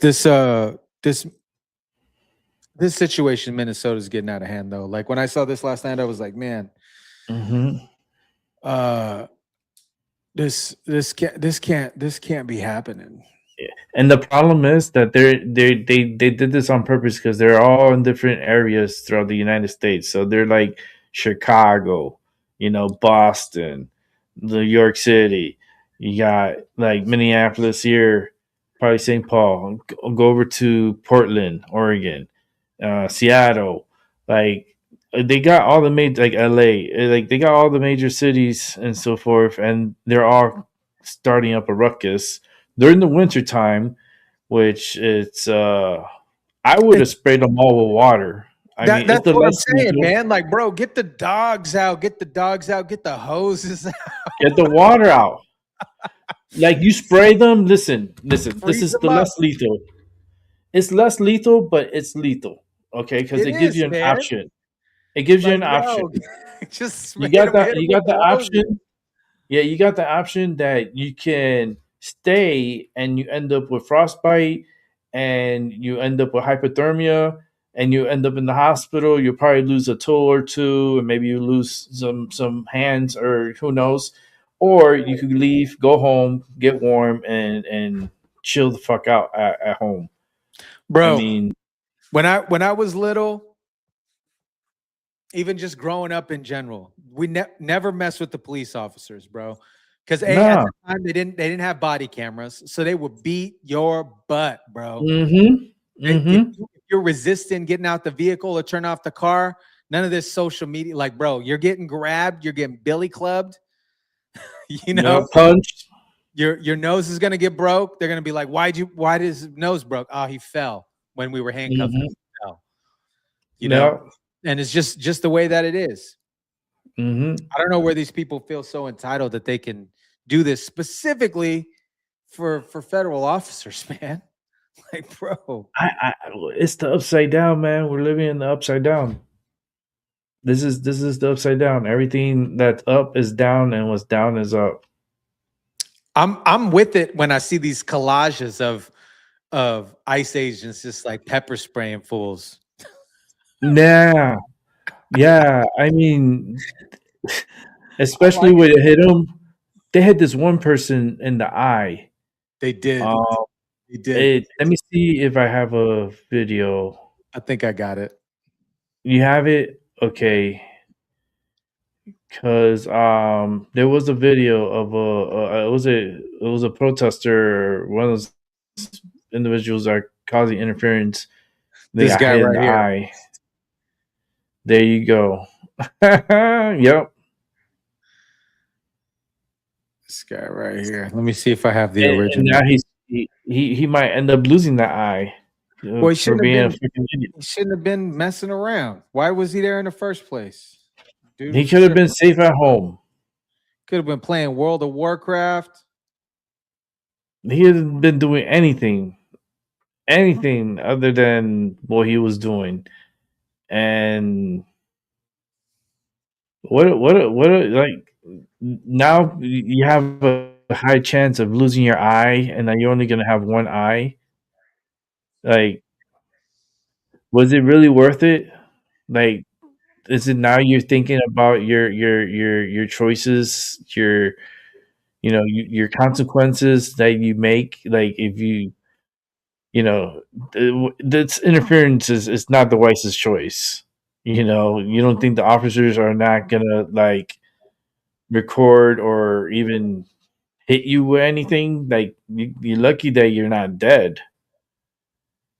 Yeah, like they're using paintball rounds or pepper ball rounds or whatever, Mm-hmm.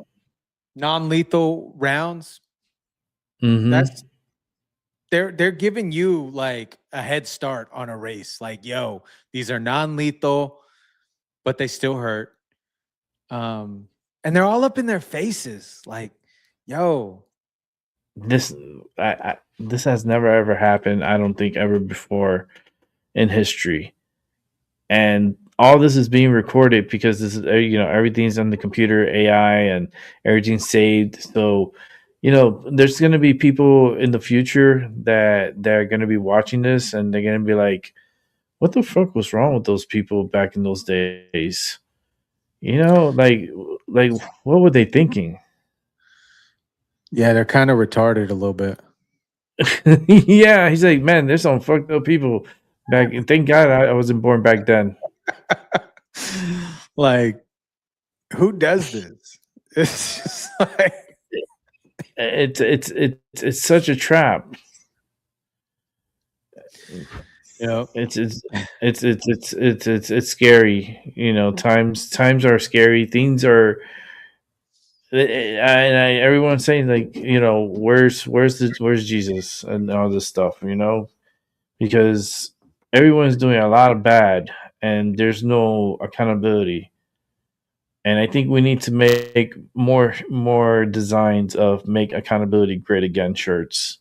Yeah, because good idea, I man. think this is the year we bring back accountability because we can't just like let things slide. Like we let things slide for too long, and look at where we're at. Yep. We're not anywhere good at the moment. Yep.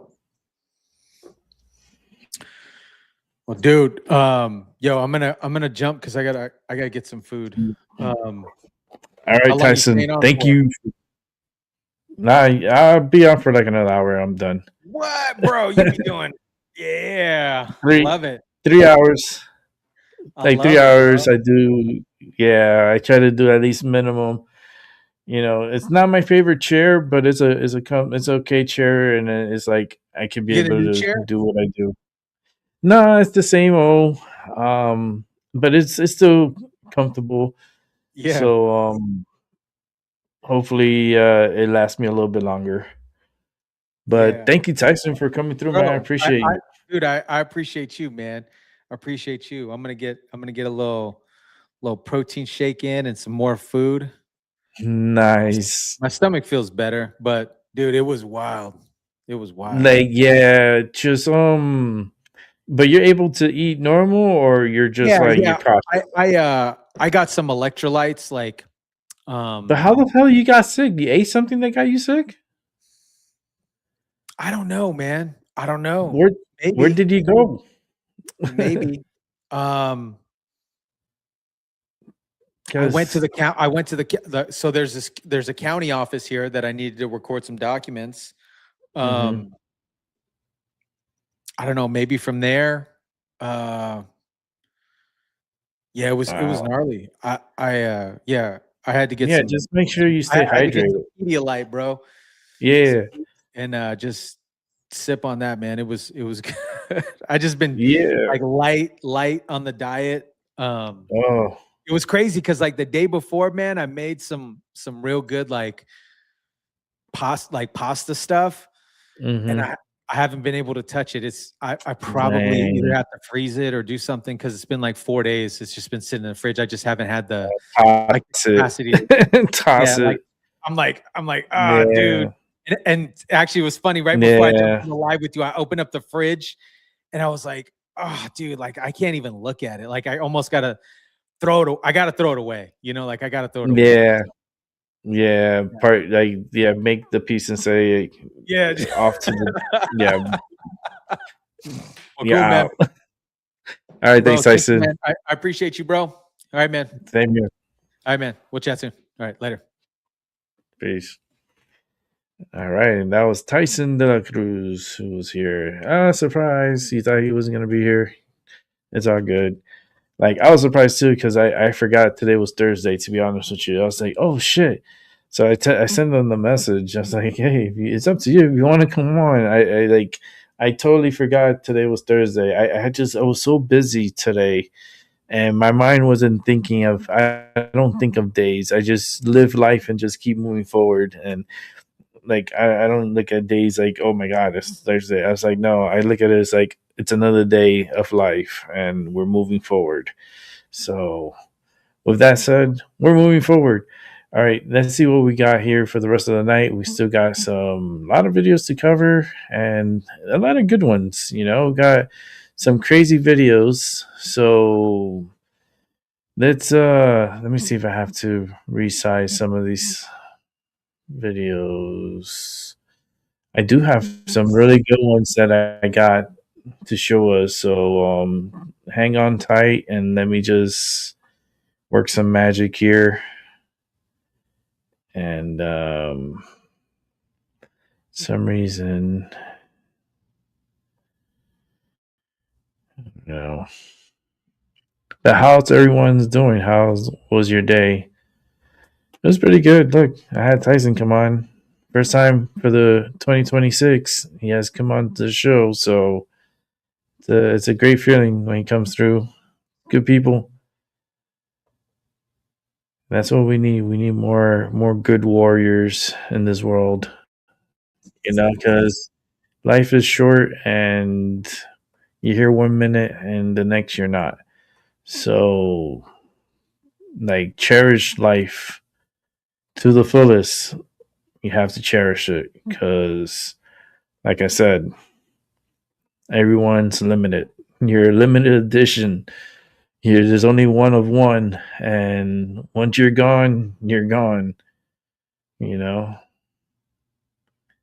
I know it sucks, but it's part of the cycle. It's scary, man. I'm scared of death. That's one thing I am scared of. I can admit that. Death is fucking scary, and that shit has visited me a couple of times, and I fought back. I've won, but did I truly win? Not really. But it's a scary like going through the process. It is scary, especially when you're fighting for your life and your life is in other people's hands. That's the true scary part of everything of life. You know, them trying to save your life, and when they do save your life, like they did with me, um, it's a miracle. You know, and I get to see everything now, but then I'm limited time because I don't know how long I have, but everything's happening so fast. So I think like life is like coming to an end soon. But it's like, no, you got to see all this first. I'm like, okay, but you guys are throwing so much at me. Like, let me breathe. Let me breathe. But all right, let's go ahead and see what else we have here. Okay, so we're gonna set this up. I hope I have everything set up. And so Tyson was a surprise. So, but it was mainly my fault because I forgot today was Thursday. I didn't have everything set up, but I managed and redid a show within my show. There's only 2 times I ever done that before. It was for Charlie Kirk and now Tyson De La Cruz. What a combination, man. Charlie Kirk and Tyson De La Cruz. Wow. That's awesome. At least it's in my history on my show. So I'm very appreciative of that. And with that said, let's watch some news. Let's add this on and let's watch. About this crazy Minneapolis story. I don't understand the story. Just they're ruining this city. For what reason? It's just insanity. We'll run some tape and some pictures of it as we go along. We welcome back Caroline Downey, National Review columnist, and my great pal Mark Simone, Hall of Fame WOR radio host. Caroline, I don't understand any of this stuff.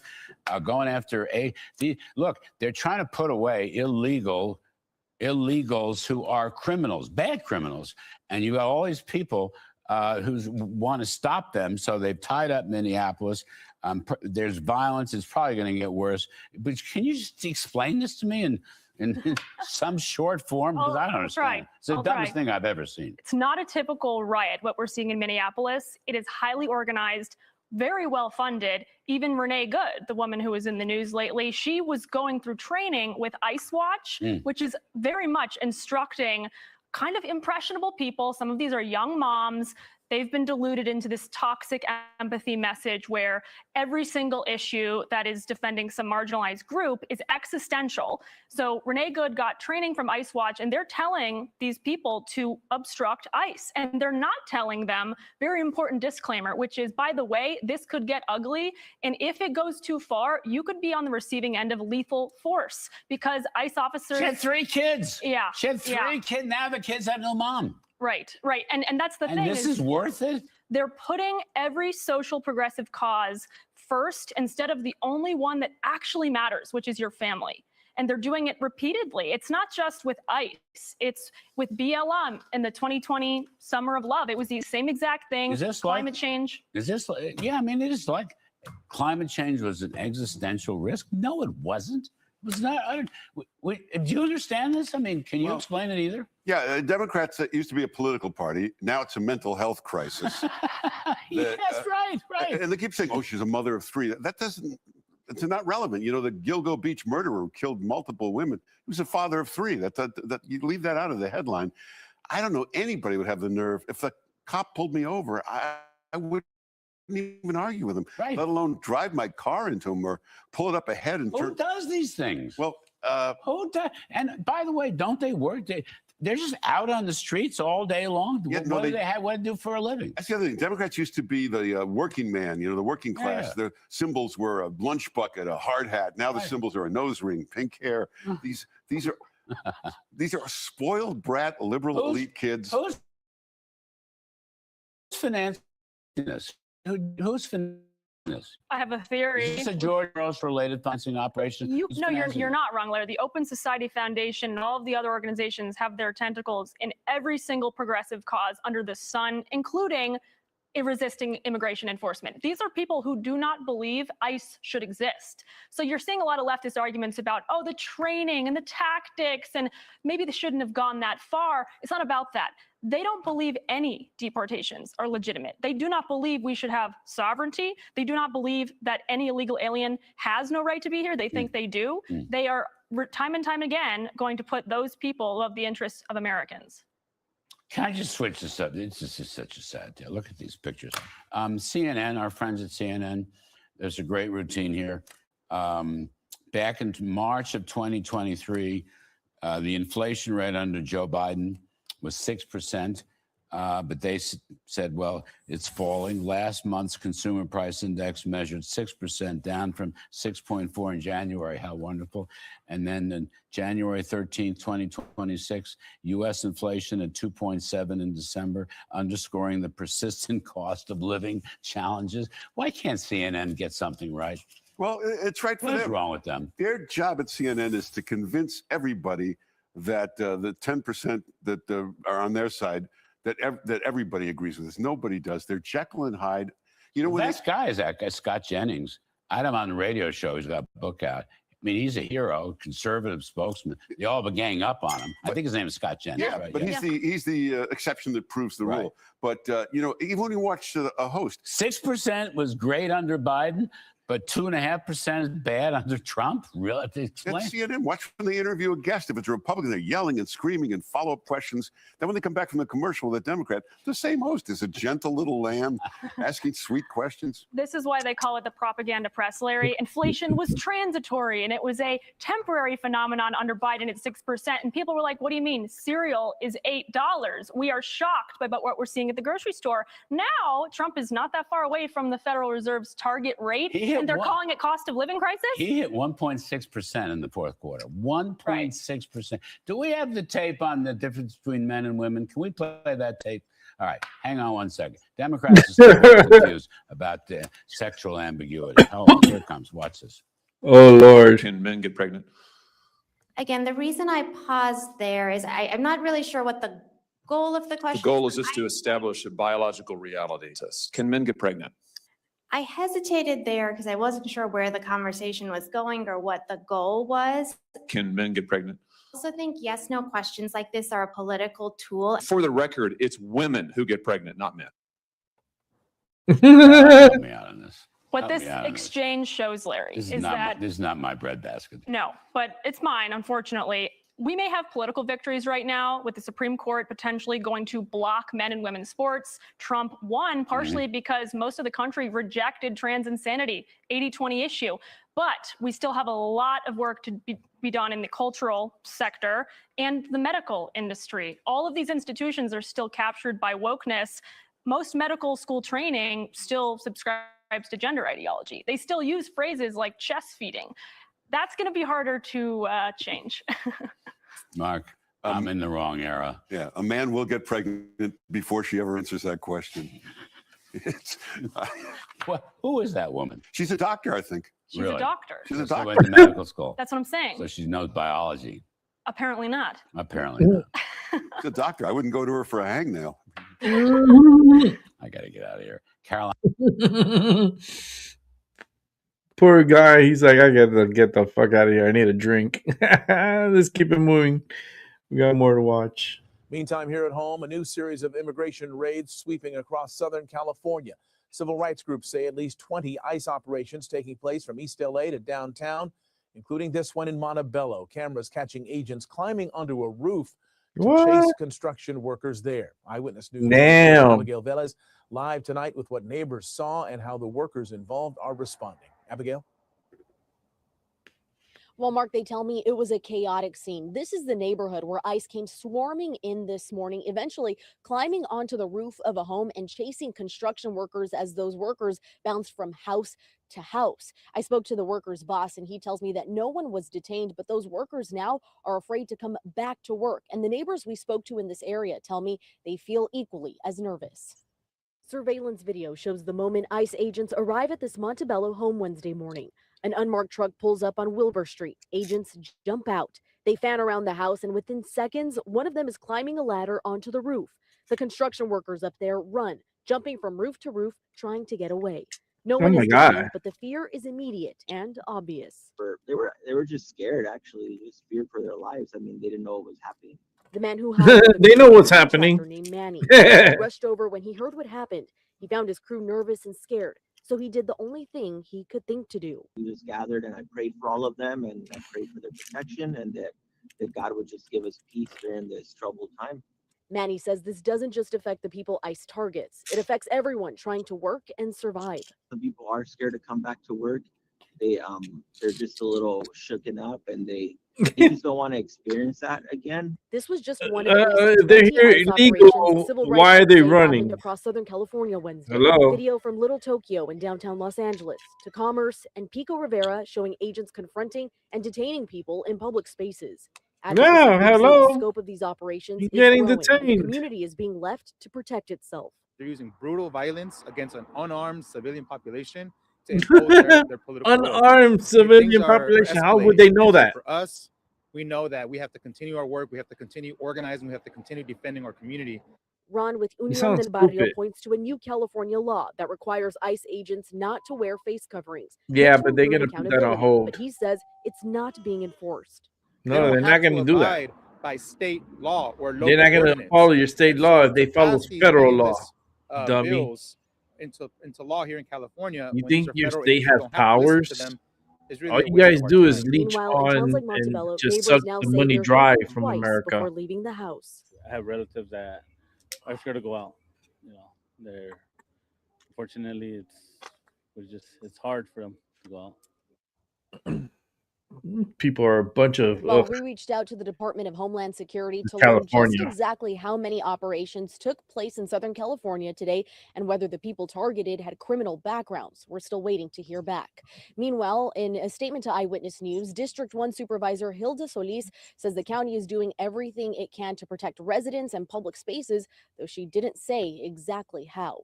Reporting live in Montebello, Abigail Velez, ABC 7 Eyewitness News. All right, let's keep it moving. Two questions. First, a follow-up on one of my colleagues who asked you about the president's interview with lawyers. You said that he was joking about canceling the elections, but Americans for generations have fought and died for democracy, for this democracy. Are you saying that the president finds the idea of canceling elections funny? Andrew, were you in the room? No, you weren't. I was in the room. I heard the conversation, and only someone like you would take that so seriously and pose it as a question that way. And then second, Philip, go ahead. Thank you, Caroline. Senator Elizabeth Warren said that the president called her earlier this week to discuss caps on credit card interest rates. I'm curious, would the president work with her and other Democrats in Congress on a legislative fix to this issue? I think the president would work in good faith with anyone in Congress for a good legislative fix that would benefit the American people. And that's precisely why he called Senator Warren earlier this week on that matter. Thanks, Caroline. Earlier, you were just defending ICE agents generally. And earlier on, Secretary Nolan spoke to the media, and she said, among other things, that they are doing everything correctly. 32 people died in ICE custody last year. 170 U.S. citizens were detained by ICE. And Who's this clown? Hood was shot in the head and killed by an ICE agent. How does that equate to them doing everything correctly? Why was Renee Good unfortunately and tragically killed? Are you asking me my Yeah. opinion? Because an ICE agent acted recklessly and killed it unjustifiably. Oh, okay. So you're a biased reporter with a left-wing opinion. What do you want me to do? Yeah, because you're a left-wing hack. You're not a reporter. You're posing in this room as a journalist. And it's so clear by the premise of your question.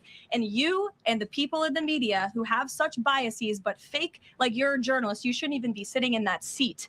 but you're pretending that like you're a journalist, but you're a left-wing activist. And the question that you just raised and your answer proves your bias. You should be reporting on the facts. You should be reporting on the cases. Do you have the numbers of how many American citizens were killed at the hands of illegal aliens who ICE is trying to remove from this country? I bet you don't. I bet you didn't even read up on those stories. I bet you never even read about Lake and Riley or Jocelyn Nunn, all of the innocent Americans who were killed at the hands of illegal aliens in this country. And the brave men and women of ICE are doing everything in their power to remove those heinous individuals and make our communities safer. And shame on people like you in the media who have a crooked view and have a biased view and pretend like you're a real honest journalist. Kelly. Two quick questions on Iran. I wanted to ask first, just if you can say, how close was the president to potentially launching strikes last night? And was it the Gulf states that convinced him not to do that, as some of the region there have said? Well, look, Kelly, I know there's been a lot of speculation in the media about what the president is going to do at any given moment or any given night. And I would say a lot of these stories, to be honest with you, I've been reading them, and they've been based on anonymous sources who are pretending or guessing to know the president's thinking. The truth is, only President Trump knows what he's going to do, and a very, very small team of advisors are ready into his thinking on that. And as I just told you, he continues to closely monitor the situation on the ground in Iran. And as we saw yesterday, he had heard that the killings and executions would stop. And we have seen 800 people, their lives have been spared as a result of that. The president continues to closely monitor, but also keep all of his options on the table. Damn, 800 people. That's wild. Let's keep it moving because we got more to watch.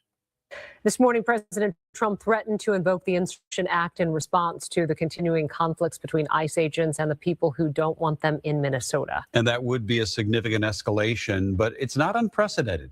Fox 9's Corin Hoggart dug into the history of the Insurrection Act. He joins us now to take us through some of that. Corin, what did you discover? And by that, I mean, what would actually or could actually happen if the president invoked the Insurrection Act here in Minnesota?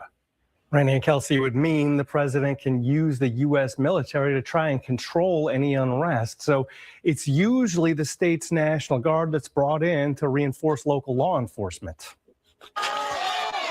American presidents have invoked the Insurrection Act of 1807 30 times in 219 years. Most recently, it was George H.W. Bush sending troops to California at the governor's request during Rodney King riots in 1992. Eisenhower and JFK also used it to enforce school desegregation. President Trump chose not to use it in 2020 during George Floyd protests or on January 6th. And Dr. Larry Jacobs questions whether he'll follow through on Thursday's threat. It could be a bluff on his part, which is a message to the governor and the mayor of Minneapolis to say, look, get things under control. I'm going to send in troops. But Jacobs says presidents have wide leeway in deciding on military deployment through three pathways, most commonly when a state requests help to control unrest, but also to uphold federal authority when rebellion, violence, or obstruction prevents enforcement of federal laws or court orders, or to protect civil rights when unlawful actions deprive citizens of constitutional rights. The president can do it over the objection of the governor, and despite recent court rulings that he was not justified to send the National Guard into Chicago. You know, I think there are limits to what the president can do. He can use the Insurrection Act to put down violence, but it's not a carte blanche to set up a police state that might somehow prevent elections, 10 or 11 months from now. And Jacobs says the image of military in American cities is usually politically damaging, so President Trump will likely get pushback from Republicans, which is how he was convinced to not invoke the Insurrection Act here in 2020 during those George Floyd protests. Corin Hoggart, Fox 9. It's crazy. Until we have so many people die innocently, they're not going to do shit until we have like masses of people dying. All right, let's keep it moving. I'll just put the sound on this one. The ex-Veep just bought an $8 million mega mansion in Malibu's Celeb Pack Point Dune, one of the few areas in LA that didn't get torched during Karen Bass and Greasy's fire mismanagement. But wait a minute, isn't a ritzy seaside mansion exactly the sort of thing Kamala warned us climate change would obliterate? Extreme weather events, which are increasing. Climate change is real. Climate change has become a climate crisis. I was in Portsmouth yesterday. Within a relative. Imagine this would have been our fucking president. Oh my God! She Thank moves God. on the coast, Dana. Yeah. 8 million's it's not pocket change. If you were a Democrat donor, how would you feel about this? First of all, I Don't would you still owe say money? I want all the money back because you said that Joe Biden was fully capable of being president for another 4 years. And none of you changed your opinion on that, including George Clooney and Barack Obama, until the debate with Trump, where it was obvious to everybody. And they continued to ask for money, people's hard-earned money. And They now still they're asking pretending people to for be money so because she rich still owes money. populists like Liz How the hell Warren, she has money to buy Bernie a house? Sanders, Mamdani. She don't have money to Liz pay for her own campaign. Housing advisor. That And makes they're zero going to sense. continue to do these things. They don't believe that climate change is going to lead to flooding on the coast. They don't believe that. And so we shouldn't believe them. Greg.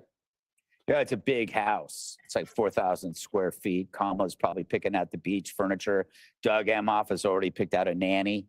But this is the kind of payoff that the most cynical politicians work for. You know, if you look at Obama, if you look at the Clintons, Biden, Kamala, all Democrats and all poor until they got into politics and then they got rich. But Republicans, the Bushes, Trump, Reagan, they didn't do it for the dough. They didn't need to. They did it because they were patriots. So this is exactly what to expect. I think the climate change is a climate crisis was a scam to lower the cost of coastal homes for them. But it's imploded now. No one talks about climate change anymore. The stats have been exposed as fraudulent. Any 10th grader could now destroy a climate scholar in one push of send on Grok. Harold, so she had the DNC pay down her debt, and then she buys an $8 million mansion on the coast?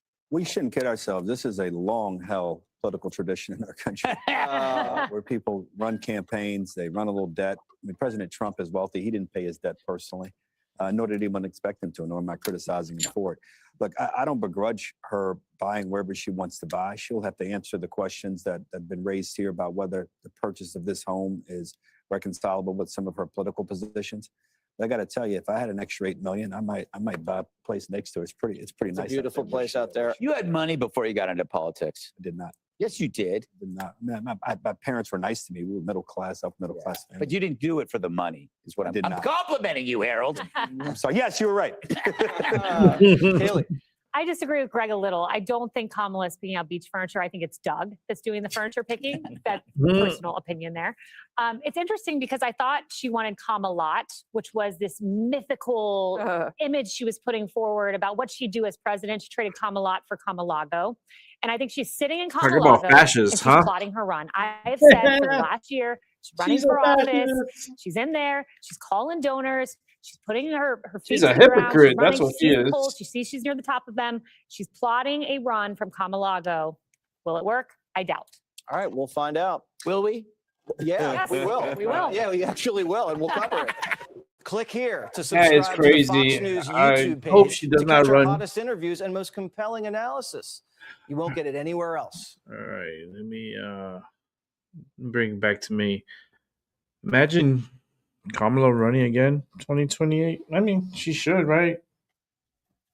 She should run. It'll make it easier for Vance because she's batshit crazy, and I think the Republicans like that. They like stupid, crazy people running for presidency, and so what happens, we got a couple of airheads that will run for presidency, like, I don't know, like a Kamala Harris, AOC combination. That would be so fucking weird. That would be so weird if that was to happen. Imagine. AOC vice president and Kamala Harris president. I would like to be dead before that happens. I would like to be dead before that happens. Imagine. And then they win, then that's the country's fucked. Because they're like, how the fuck that happened? That's why the Democrats are fighting so much to keep these immigrants, these illegal immigrants in our country, because they're voters. And if they get rid of the immigrants, the illegal immigrants, then they lose a vote or maybe multiple votes, because some of these people go to different precincts and vote in different places. They don't need to show ID. They just have to say, I live here, and that's it. And they just get on the list, and they put in like an absentee ballot type of thing, but they still get counted as votes. So that's what they're trying to eliminate by getting rid of these illegal immigrants. But what we really need is a census. A true census that like agents go to each and every door of every home and account for everyone that lives in the household. It's like you're gonna have to do like inspection and check everything out and make sure that they're legal. You know, it just comes to that. It has to come to that. Sorry, but we don't know who's living in this country. We got a lot of dangerous people that came through the border within those 4 years of Biden misery, I call it. So, we got to figure this shit out. All right, what else do we got going on? Let me see.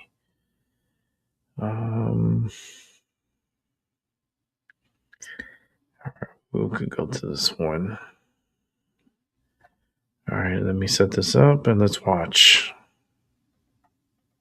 Security Secretary Kristi Noem with us now live from the North Lawn of the White House. And thank you for your time, Madam Secretary. Yes, good thank you morning for to you. inviting me. What more can you add from this incident last night? Well, our agents were out doing what they're doing every single day across this country, is they were doing targeted enforcement, going after individuals that are breaking federal law. When this individual drove away, crashed his car, tried to run into a home, and other men came and started attacking him with weapons and shovels and brooms. And as it was 3-on-1, the agent feared for his life and defensively had to take action. But, this kind of violence is perpetuated by what we hear the governor saying, what we hear the mayor in Minneapolis saying, and their irresponsibility is extremely reckless. Governor Tim Walz has my phone number. I have called him and talked to him and said, listen, you let your city burn down in 2020. Don't do it again. President Trump wants to keep everybody safe. We're enforcing federal law.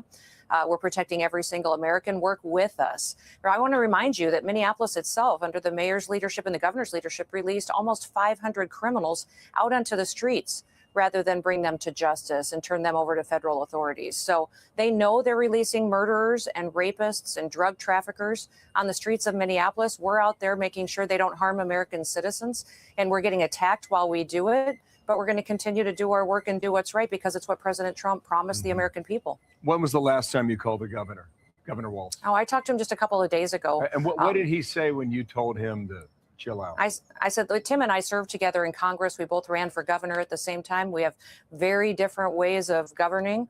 Our state in South Dakota was extremely successful and grew economically and safety. He drove it into the ditch. And it has been an absolute disaster. He let it burn down in 2020 and then asked surrounding governors to send our National Guard to help him because he waited too long to make any decisions to bring peace. I'm worried that he's doing the same thing. I understand that history, but when you approached him on the phone and made your appeal, what did he say? I said, sir, listen, Tim, you know the situation, what's going on. We are enforcing federal law. If you don't like the laws, go change them, but don't do it by giving place to these protesters and rioters that are perpetuating violence. And I said, you have my personal cell phone. You call me. If you need me, you call me. We will be there to help back you up, but protect your city, protect your state. And he paused for a few seconds and he just said, yeah, okay. We have very different viewpoints of what's going on. I said, maybe we do, but we will be here if you need us, because that's our goal every day, is to keep people safe. So yesterday, he's encouraging people to keep a record on video with their phone. All right, here's part of that now. Listen. You are not powerless. You are not helpless, and you are certainly not alone. All across Minnesota, people are learning about opportunities, not just to resist, but to help people who are in danger. Carry your phone with you at all times. And if you see these ICE agents in your neighborhood, take out that phone and hit record. Help us create a database of the atrocities against Minnesotans, not just to establish a record for posterity, but to bank evidence for future prosecution. Well, you're welcome to answer that, but he's had a tough run politically in the last couple of years now, and some are suggesting that maybe it helps him or his party with the chaos. Do you think that there's some truth to that?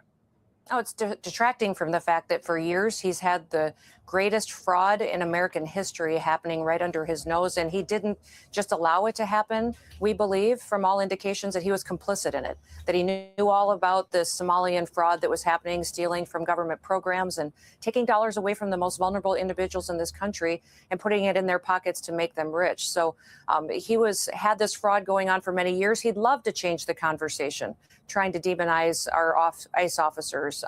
But we're not going to. We are there. We're doubling down in Minneapolis to get to the bottom of this fraud, to make sure we bring perpetrators to justice and to make sure that we're doing the right thing and bringing safety to the streets. So I take your answer to be a yes. Is that right? That you believe the chaos does help him and or his party? Absolutely, because if you look at the mainstream press, they're helping them. They're misportraying the situation on the ground. We had an officer last night viciously attacked with weapons, 3-on-1, where his life was in danger, and he defended himself. And you see a lot of news reports out there that it was another ICE shooting. They didn't report anything about the weapons or the fact that these individuals came out of a home to beat him mercilessly with a shovel, and that he had to protect his own life and his colleagues that were soon coming to back him up. So absolutely, I think that this is a distraction for him. We're not going to let that happen. We're going to continue to talk about the fraud and the stealing from the American taxpayers that he has allowed to have happen in Minneapolis. It is the largest fraudulent scheme in American history, we believe. It's in Minnesota. We're going to get to the bottom of it and bring people to justice, Okay. even the elected officials that allowed it to happen. Two more things, quick time. The mayor yesterday was warning people not to take the bait. That was his words, right? We cannot counter Donald Trump's chaos with our own brand of chaos. Do you sense that he's backing away from his tougher language perhaps a week ago? It's better than it was a week ago, but he's got a long ways to go. He needs to start working with our law enforcement officers. We could go get these criminals off the streets with their partnership and do it in a safe manner with less agents if he told everybody to go home and said it was no longer acceptable. The violent rioters that we're seeing on the streets today are there because of the mayor and how he's spoken. He needs to make sure that he's working with us, with his law enforcement officers, to make sure we're arresting the dangerous ones and sending the rest of them home. Last point, the president's threatening the Insurrection Act. Just a quick definition for our viewers: authorizes the president to deploy military forces inside the U.S. to suppress rebellion or domestic violence or to enforce law in a certain situation. How serious is that threat right now? Will that happen, Madam Secretary? You know, I spoke to the president this morning about several different things, but we did discuss that. And that certainly is within the president's constitutional authority to use that if he thinks he needs to keep people safe. What I love about this president is the very first question that he asks me is, how are you doing and how are our people doing in this country? How are the people doing and our law enforcement officers? What can we do to keep them safe, but to also make sure we're bringing dangerous criminals to justice? Well, there's a lot of work to be done based on what we're seeing in Minnesota, and who knows what comes next. Thank you for your time. That's right. Plenty to get to, and we will again next time. Chrissy Noem, thanks. Thank you. All right, let's keep it moving. Still got more stuff here to watch. A former music pastor at a tri-state church learns his fate today after pleading guilty to years of sexual abuse of a teen boy. Local Ew. News' James Pilcher joins What? us now with the details on a very troubling case and how the victim himself spoke out in court today. James? Yeah, so this is Michael Howard, the former music pastor at Florence Baptist Temple in Burlington in Boone County. Late last year, he pleaded guilty to sexual abuse of a minor and sodomy, and today a judge handed down his sentence, but not before the now adult victim had his say in court. He got a few years of a child at his sexual in return for 15 years behind bars. Lifetime able one where he is going to look forward to sink their claws into his depressing, decrepit body. That's Timmy Goodman, who is now 20, telling a Boone County judge about how Michael Howard started grooming him at the age of 14 and sexually abusing him soon after that. Howard was music pastor at Florence Baptist Temple in Burlington at the time and played in a Christian music band that appeared routinely at the Ark Encounter and Creation Museum. The teen, after police pulled Howard over why, he'd exchanged with the teen on his phone. I sincerely praise God for that DUI. If not for that, then Molly would not have found information about me stored on Michael's phone. The plea agreement called for the original 40 counts of sexual abuse and 40 counts of sodomy to be reduced to 28 counts of abuse and a single count of sodomy for a final sentence of 15 years. Boone County Circuit Court Judge James Schrand agreed with that after all the family and victim statements. That included Goodman's mother and father detailing only how got Howard 15 years? took their teen That's son on crazy. hunting and fishing trips, and even how Howard joined the Goodman family on vacation with his own family, where some of the abuse allegedly took place. Howard also addressed the judge before sentencing. He never directly apologized, but expressed regret over the situation and thanked his wife for standing by him. This should have never happened. Mm-mm. I would have never dreamed this would happen before it did. Now, under Kentucky law that has just been recently changed, Howard is now required to serve 85% of his sentence, which is 12 years and 9 months of that sentence before 12 becoming years eligible for only. parole. He also must now register as a sex offender in the state of Kentucky. And then he has for the good rest of behavior, his life. even half. Paula, back to you.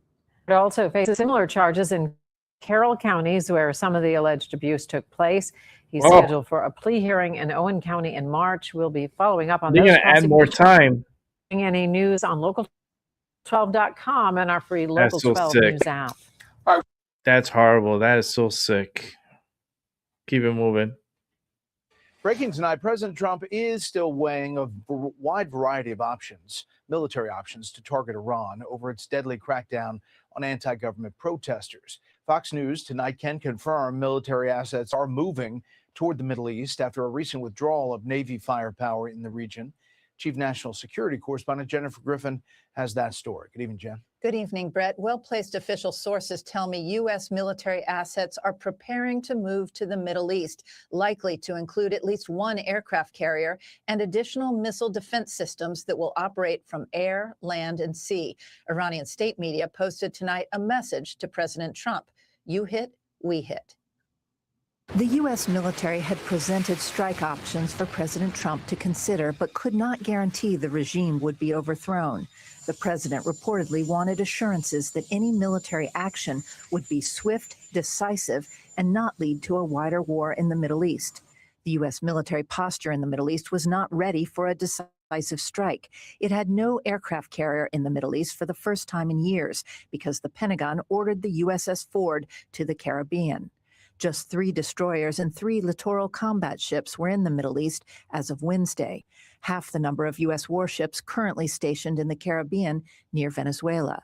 Any aircraft carrier would take 1 to 2 weeks to get to the Middle East.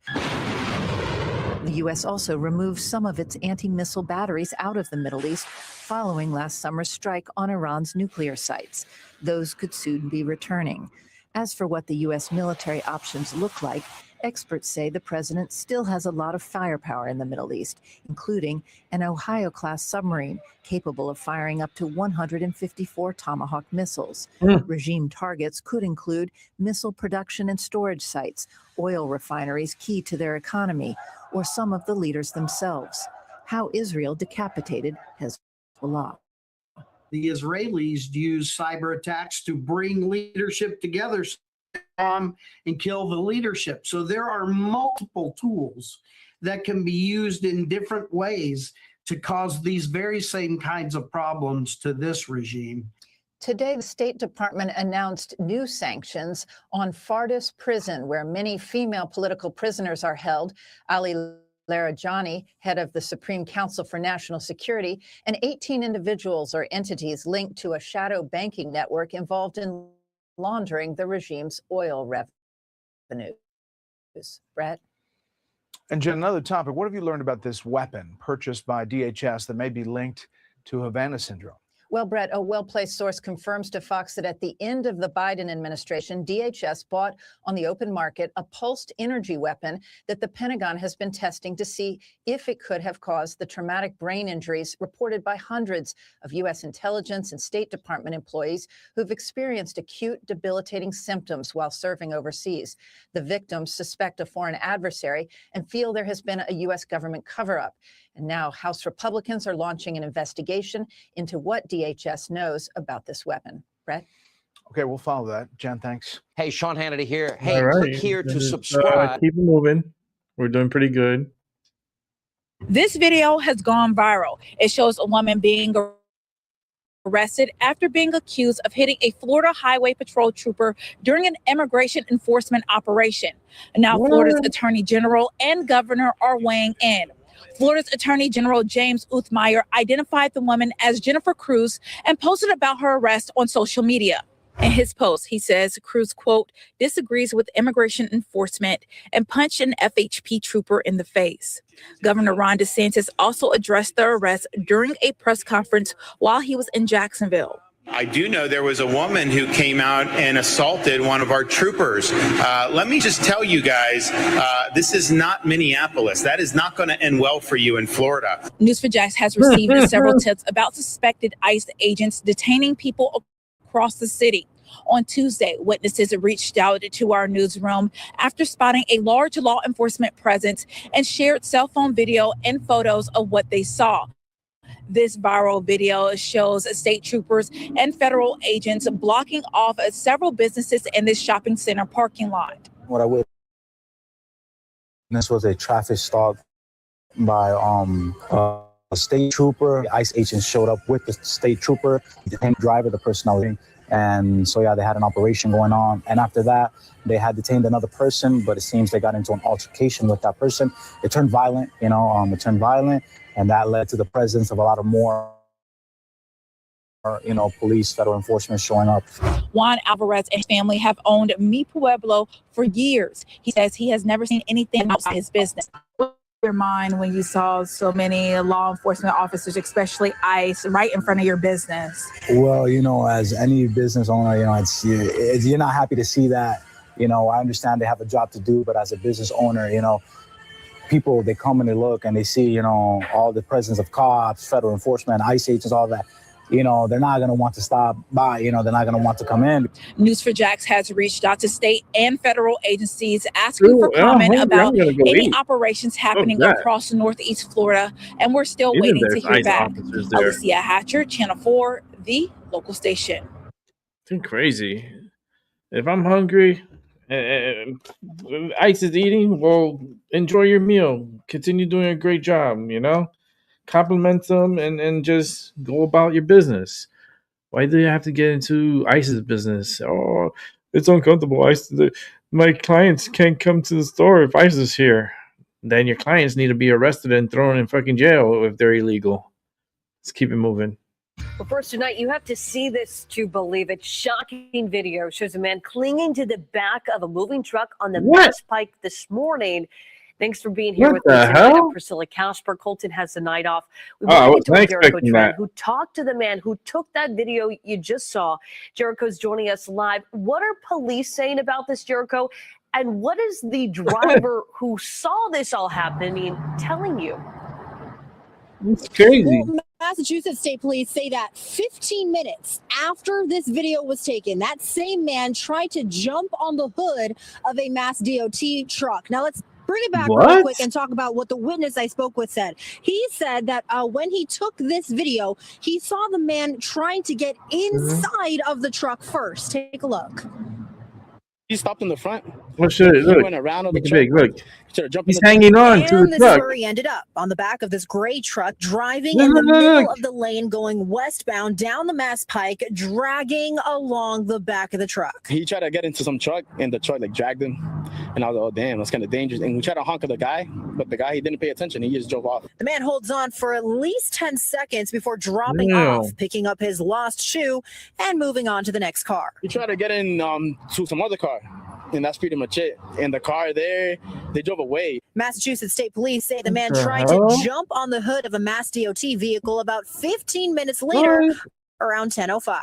I was surprised, and I was like, damn, it's crazy. Normal. It's definitely not normal. It's not what you want to see on your Tuesday morning commute. We did reach out to Mass DOT. They say they don't have any reports of anyone trying to jump on their vehicles. The good news, though, is that police were able to locate that man. They took him to the hospital so that he could be evaluated. It's the very latest here in Boston. Take his ass to jail. NBC 10 Boston. Boston, weak ass system you have there. Oh, you're gonna take him to get checked.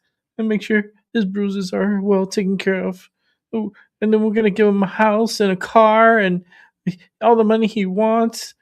Like, what are you doing, Boston? You guys are fucking weirdos out there. All right, we got some more crazy shit to follow here, so bear with me and we're gonna watch together. Got a few more stories and then we'll be wrapping up the show for tonight. So let me see here. Okay. Let's see what that. Let's go ahead and expand this one. And let's watch. What the hell happened here? Once again, behaving badly at a kid's sporting event. This time at a Catholic youth basketball game in Staten Island, New York. No. Video captured the moment a violent courtside brawl unfolded at St. Teresa and Corners during a 6th grade boys game when two moms became locked in a heated exchange and the situation quickly escalated into a massive brawl between parents. Oh my According to God. Catholic Youth Organization County Director Michael Neely, the two women, along with the family members who became involved, have been suspended indefinitely from attending CYO games. It's a lesson parents shouldn't have to be taught, but sadly, kids seem to be the more at a lot of games. Youth sports parents are nuts, reads the text laid over a separate video currently going viral across the internet, in which a spectator filmed the wild moment a man body slams another adult at a boys' basketball game. What the It's hell? only January, and we've got a tackle of the year contender, reads a caption over one Reddit upload of the incident. No, he should be going to And yet jail. another similar incident caught on video. A kids' wrestling event erupted into a bleacher clearing brawl between parents during a 2024 New Jersey Youth Championship, while the children Oh my watched God, look at the people chaos fighting in and the was fleeing back. away. The disturbing scene ensued at the gymnasium at Phillipsburg High School in Warren County. Viral clips captured the moment two men sparked the massive fight in the school's gymnasium. In the latest incident, Staten Island Borough President Vito Fossella addressed the pathetic That's state crazy. of affairs in a press conference following the basketball brawl there, in which he announced that the spectators ejected by a referee for disruptive behavior at a CYO basketball game will now face a one-year ban and had to remind everyone of the obvious. The mission was about the kids. The mission was about teaching them responsibility. The mission was about them having a good time. The kids are the center of this universe here. And every once in a while, some spectators get out of control and ruin it for the kids and ruin it for everybody else. Wow, that's crazy. Very crazy. Let's keep it moving because we've got a couple more videos to watch and gonna wrap it up soon. Oh, out of Connecticut. Let's see what's up. Weather moves in. It is time to prepare those walkways and driveways with some ice melt. And that could be difficult right now because there's a shortage, sending people all across the state in lines to try and find some salt. Your reporter, Katie Cohen, is live at a hardware store in Vernon to explain. As a victim of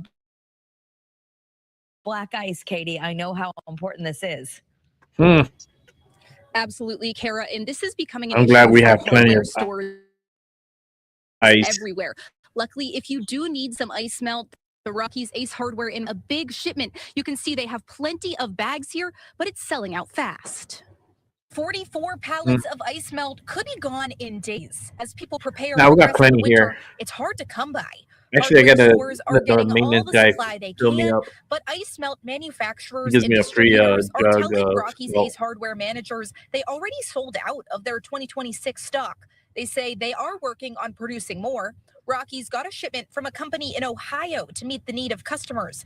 It's similar to what we experienced last year, and it's worrying people all over the Northeast with months of winter weather still ahead. Yeah, my cashier told me that it was either yesterday or the day before somebody came from New Hampshire and said that they couldn't get ice melt up there, so they came here all the way down here to get it. I think it's more of a panic because of what happened last year. I think everybody's buying as much as they can, so that way they don't run out. We checked in with ice melt manufacturers, one that is here in Connecticut, to ask them specifics about this shortage, and we are waiting to hear back. We did talk to officials with the town of Vernon to see if roads will be impacted by this shortage. That part of the story is coming up on Eyewitness News at 5. Your reporter live in Vernon, Katie Cohen, Channel 3 Eyewitness News. Okay, Katie. Thank you.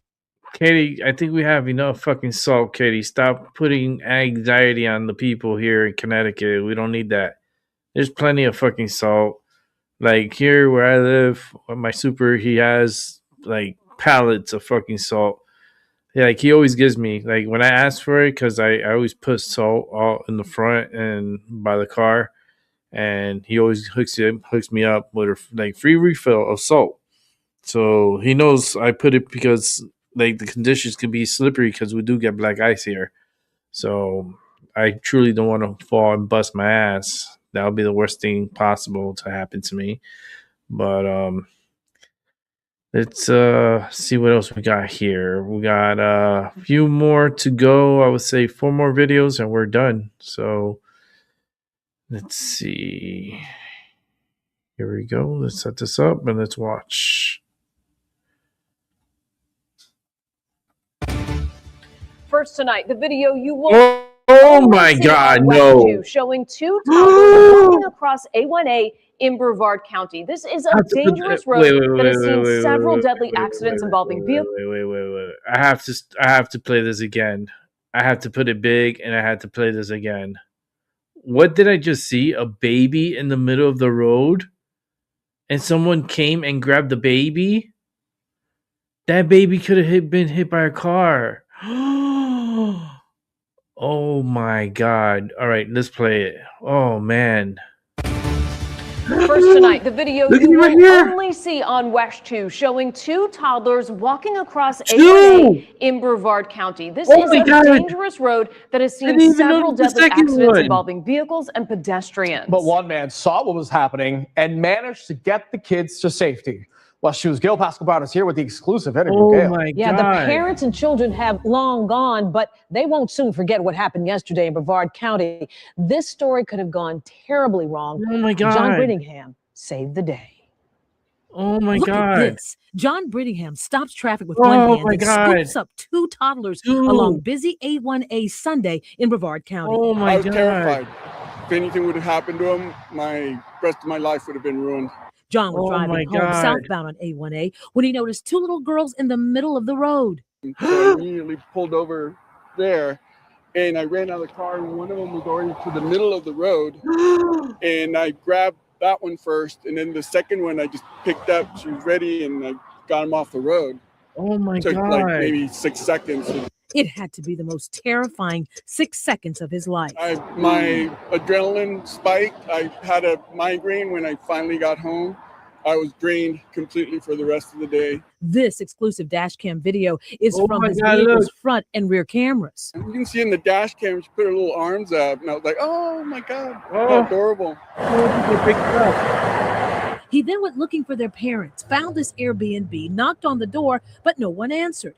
So I went all around that house, and no one seemed to hear me yelling, like that I was calling for someone to see if anybody knew, because the girls weren't telling me anything. They were about maybe 2 years old or younger, and Wow. all they could do was point to things and say, Finally, he looked in the back gate, which he says was open. He adds that's how the children got out, and their parents were clueless to the fact they were gone. an elderly couple and a my young girl, God. and I immediately they went into like, oh my God, we're so sorry. And I was like, yeah, no, I'm just glad I could get them back to you. And they were out in the road and your gate was open. John did not call police. My main concern was to reunite them. And by that time I was, glad that they were with their parents.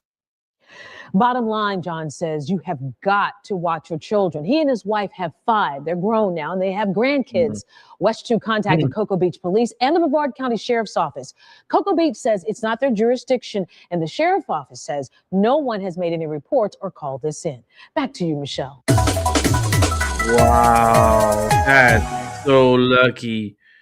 Oh, let's keep it moving. Oh my God, that was so scary. New details tonight in the investigation into 2 tow truck drivers who worked for the same company killed on 2 different days in less than a month. 25-year-old Aaron Whitfield was fatally shot inside his truck over the weekend. And tonight we're learning more about his co-worker, 20-year-old David Garcia Morales, also shot and killed inside his tow truck 3 weeks earlier. Oh my And Kelly, God. tonight police say there was a third homicide back in November that might be connected to all of this. Also an employee of that same towing company. That's right. Damn. Tonight, police say they're now looking at 3 homicides that all involve tow truck operators or employees from the same company. They say it's too early to call this a turf war, but that is something they're actively investigating. We know that there is a history in the city when it comes to disputes about towing territory turning violent, despite the fact that there is a city ordinance in place to try to prevent that. Philadelphia police releasing these images tonight of a navy blue Grand Jeep Cherokee they say was last seen on the 2200 block of Adams Avenue back on December 22nd.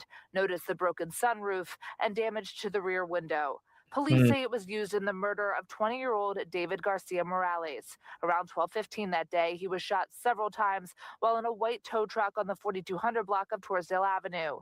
Today, his mom told Fox 29 over the phone he had so much love for everyone and wanted to help people. She says Garcia Morales died at the hospital the day after Christmas, a hero. His organs went on to save 6 lives.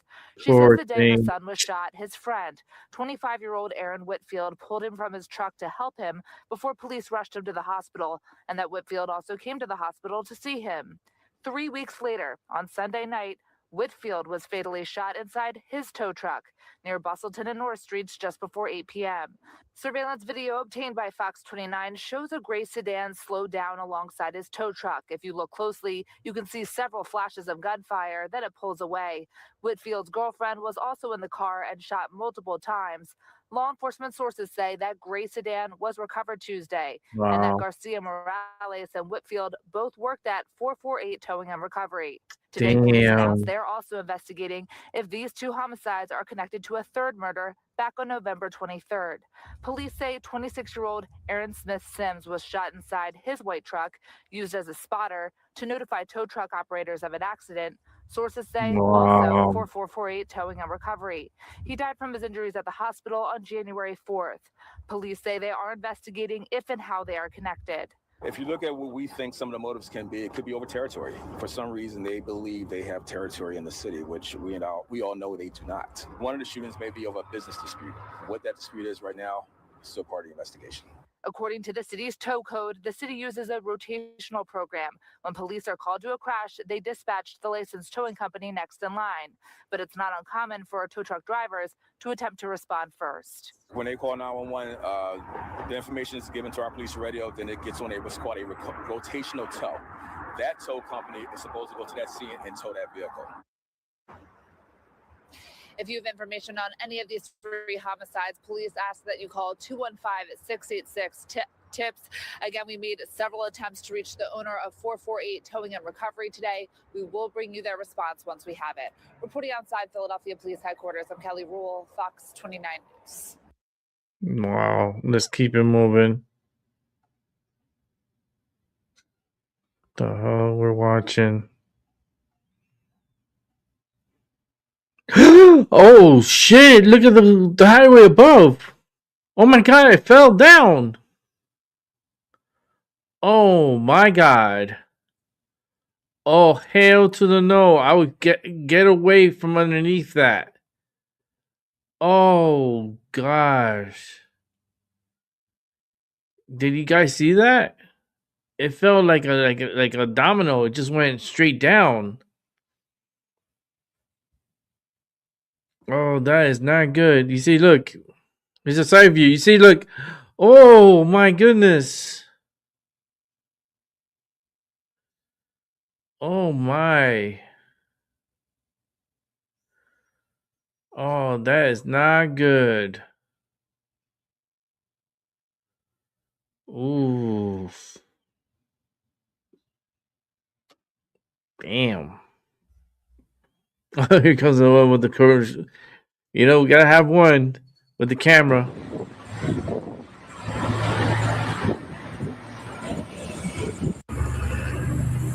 Wow, it was like a crane. laugh.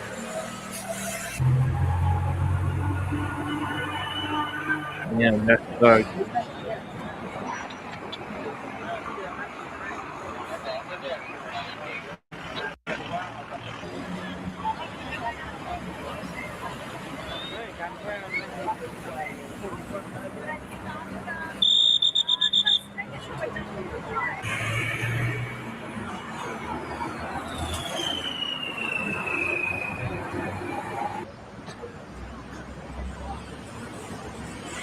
Wow, that's scary. Look at that.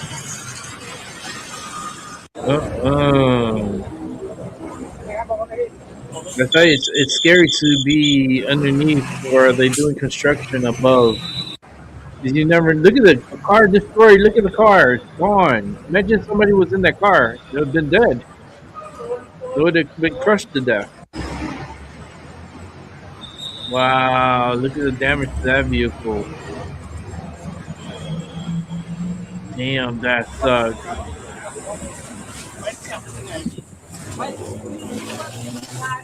Wow, what a failure. This is gonna go against their safety record. Not safe at all.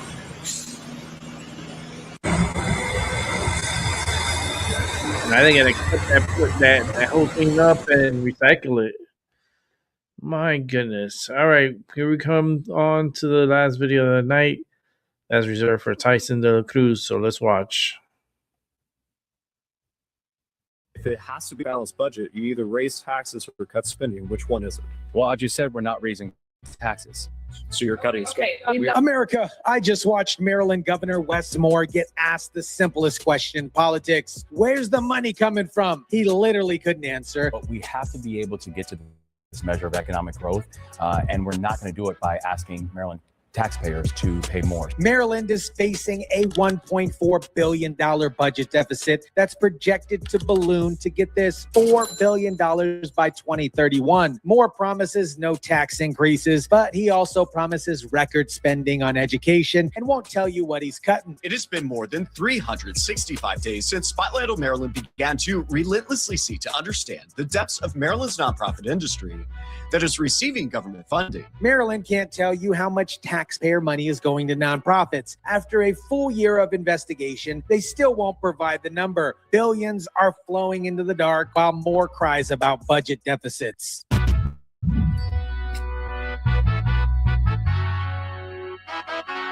What is up, guys?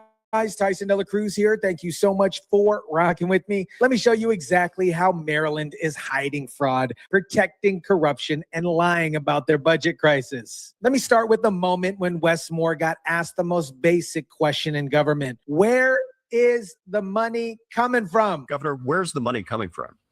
I'm sorry, Where's the money coming from? we are going to introduce a balanced budget. He doesn't answer. He just repeats, balancing budget. Like it's a magic spell, like he's Harry freaking Potter. So the reporter asks again, we're facing a $1.5 billion deficit. You either raise taxes or cut spending. Which one is it? We're not raising taxes.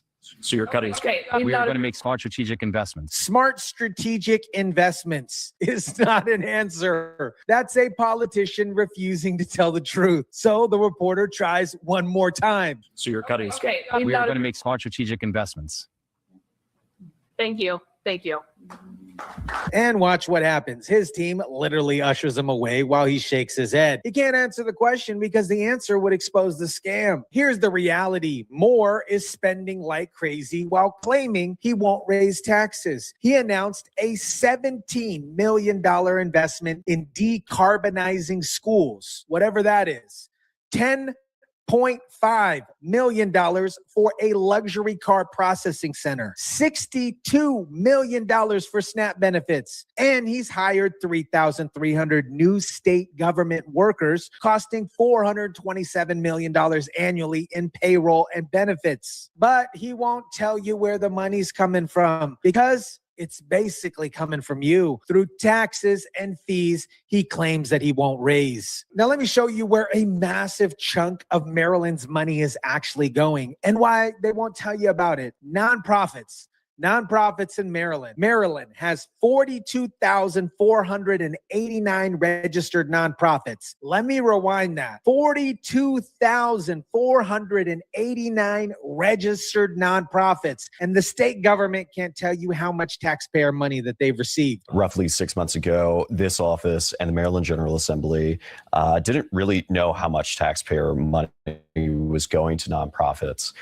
Can you give us an idea of how much money that the state is spending on nonprofits today? I can't tell you that figure off the top of my head. After 6 months of investigation, after being directly asked, Moore's team can't tell you the number. I can't tell you the figure off the top of my head, they say. This isn't complicated math. This is deliberately not answering the question. We're surrounded by inspector generals, yet this state, which is, I hear, is the richest in the United States of America, doesn't have an inspector general to watch out for the public. Even Baltimore's inspector general is concerned. Maryland is supposed to be the richest state in America, but it doesn't have a statewide general to watch taxpayer money. Why? Because they don't want oversight. Federal data shows Maryland nonprofits receive billions in taxpayer money, but the exact number, they won't tell you. And when the reporters show up at Maryland nonprofit headquarters to ask questions, they were told nobody could speak to the press and the call was disconnected. This is what corruption looks like. Billions flowing into nonprofits with zero transparency, zero accountability, zero willingness to answer basic questions. It's not just happening in Minnesota, guys. Now let me tell you about the fraud scheme that whistleblowers just exposed. Multiple whistleblowers told Spotlight on Maryland that two senior state officials allegedly hatched a plan to maintain a high error rate on food stamp payments by not correcting the errors, hoping to delay $240 million in federal penalties. Let me break this down. Senior officials at DHS allegedly created a plan to keep SNAP error rates high, meaning they deliberately didn't fix errors, hoping to delay penalties until after Trump left office and the penalties might be canceled. And what happened to the whistleblower who exposed this? You guessed it. They were placed on administrative leave and terminated. Classic retaliation for telling the truth. Did you know that was happening? Well, no, and also I want to be clear that that's not the case. So that's the whistleblower allegations are false. No, what we have actually uncovered the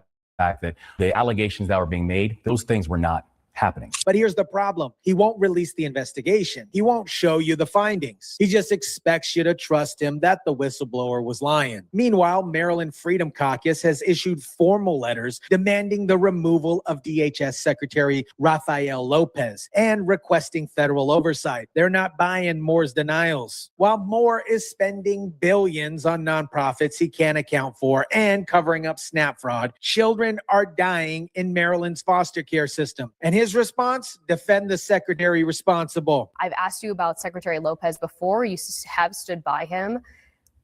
If this isn't the breaking point for you to perhaps look at leadership changes when a child died in the state's custody, what is? Well, I look at the fact that since Secretary Lopez has been there, we've had a 60% decrease in the SNAP error rate. A teenage girl died in state custody in a Baltimore hotel. An audit revealed serious concerns about protection for people in foster care. And Moore's response? Defend the secretary by talking about SNAP error rates. But watch what happens when the reporter pushes back. But that doesn't have to do with foster care and the issues within that arena. No, but I think, but even if you look at the case of what we're talking about with the tragic death of Miss Ward, where I said what we wanted was accountability, and we did the referral to the local prosecutor. This is the same weak pattern. Deflect, deny, protect the people responsible. Now, let me show you just how bad Maryland's fiscal situation really is, because Moore's balanced budget claims are completely fiction. Well, I've lived in Maryland for almost 40 years now, and I can tell you this state is facing the worst fiscal crisis in those 40 years that I've ever seen. This is the worst fiscal crisis Maryland faced in 4 decades. And it's not because of some external shock. It's because of deliberate policy choices. The operating budget has grown 50% in 5 years. 50%. And Moore wants to add another $374 million for education on top of that. But again, Wes Moore, where's the money coming from? He won't tell you. A taxpayer leaves Maryland every 20 minutes. Only 4 other states have worse out migration. People know Maryland's in trouble and they're fleeing, but Moore's solution is to spend more money that he doesn't even have. And here's the kicker. Maryland's credit rating is already being threatened. If they keep spending like this, borrowing costs will increase, which will make the deficit even worse and will create pressure for more taxes. It's interesting. That's an interesting turn of phrase. Investments instead of spending, just like they say revenues instead of taxes. We asked Senate Minority Whip Justin Reedy, a Republican, about the governor's used terminology. But what happens in Maryland is for them to make their investments, they are confiscating more and more dramatic amounts of money. Investments instead of spending, revenue instead of taxes. This is deliberate linguistic manipulation. When Moore says investments, he means spending. When he says revenue, he means taxes. But by using different words, he can claim he's not raising taxes while actually raising taxes. He can claim he's making investments while he's actually just spending money that Maryland doesn't have. The budget that we are going to introduce is once again show that we are going to decrease the size of the general fund, actually slowing spending and decreasing spending. So what I'm going to ask the state to do is we've got to do more with less. Do more with less. But he's not doing more with less. He's doing more. He's hiring 3,300 new employees. He's increasing educational spending by $374 million. Maryland is facing the worst fiscal crisis in 40 years. And Wes Moore can't answer a simple question. Where's the money coming from? Billions are flowing to nonprofits in the dark with zero transparency. Whistleblowers exposed a scheme to hide $240 million in SNAP penalties. A child died in foster care. And Moore defends the secretary responsible. The operating budget has grown 50% in 5 years. A taxpayer leaves Maryland every 20 minutes. The deficit is projected to hit $4 billion by 2031. And Moore's solution? Spend more money while claiming he won't raise taxes. Maryland doesn't have a revenue problem. It has a spending and corruption problem. If you live in Maryland, you're watching your state collapse in real time. Let me know what you think about this. Drop it down in the comment section down below. Smash the like button if you kindly would. Share, subscribe. And as always, guys, I'll catch you on the next one. For a great upload. Crazy how fraud goes everywhere. It's like it's everywhere fraud, but it is what it is, and hopefully we get to crack down on it and bring the people to justice, because I feel like justice has been not doing the fair justice. That's for sure. It hasn't been fair justice in a long time. Hasn't been. I believe it's the two-party system is what's the problem. You know, the left can't trust the right, and the right can't trust the left, and the ones in the middle were just screwed. All right, guys, this is the end of the show. Thank you for watching. I truly appreciate it so much. Thank you for Tyson Little Cruz for coming through on the show. That was a surprise, and yeah, I'm tired. My body's really achy. I really want to get to bed. So with that said, have a good morning, good afternoon, and a good night. And I'll catch y'all on the flip side. I'll be back on here tomorrow. Same time, hopefully, and same place. God willing, we'll see. With that said, good night.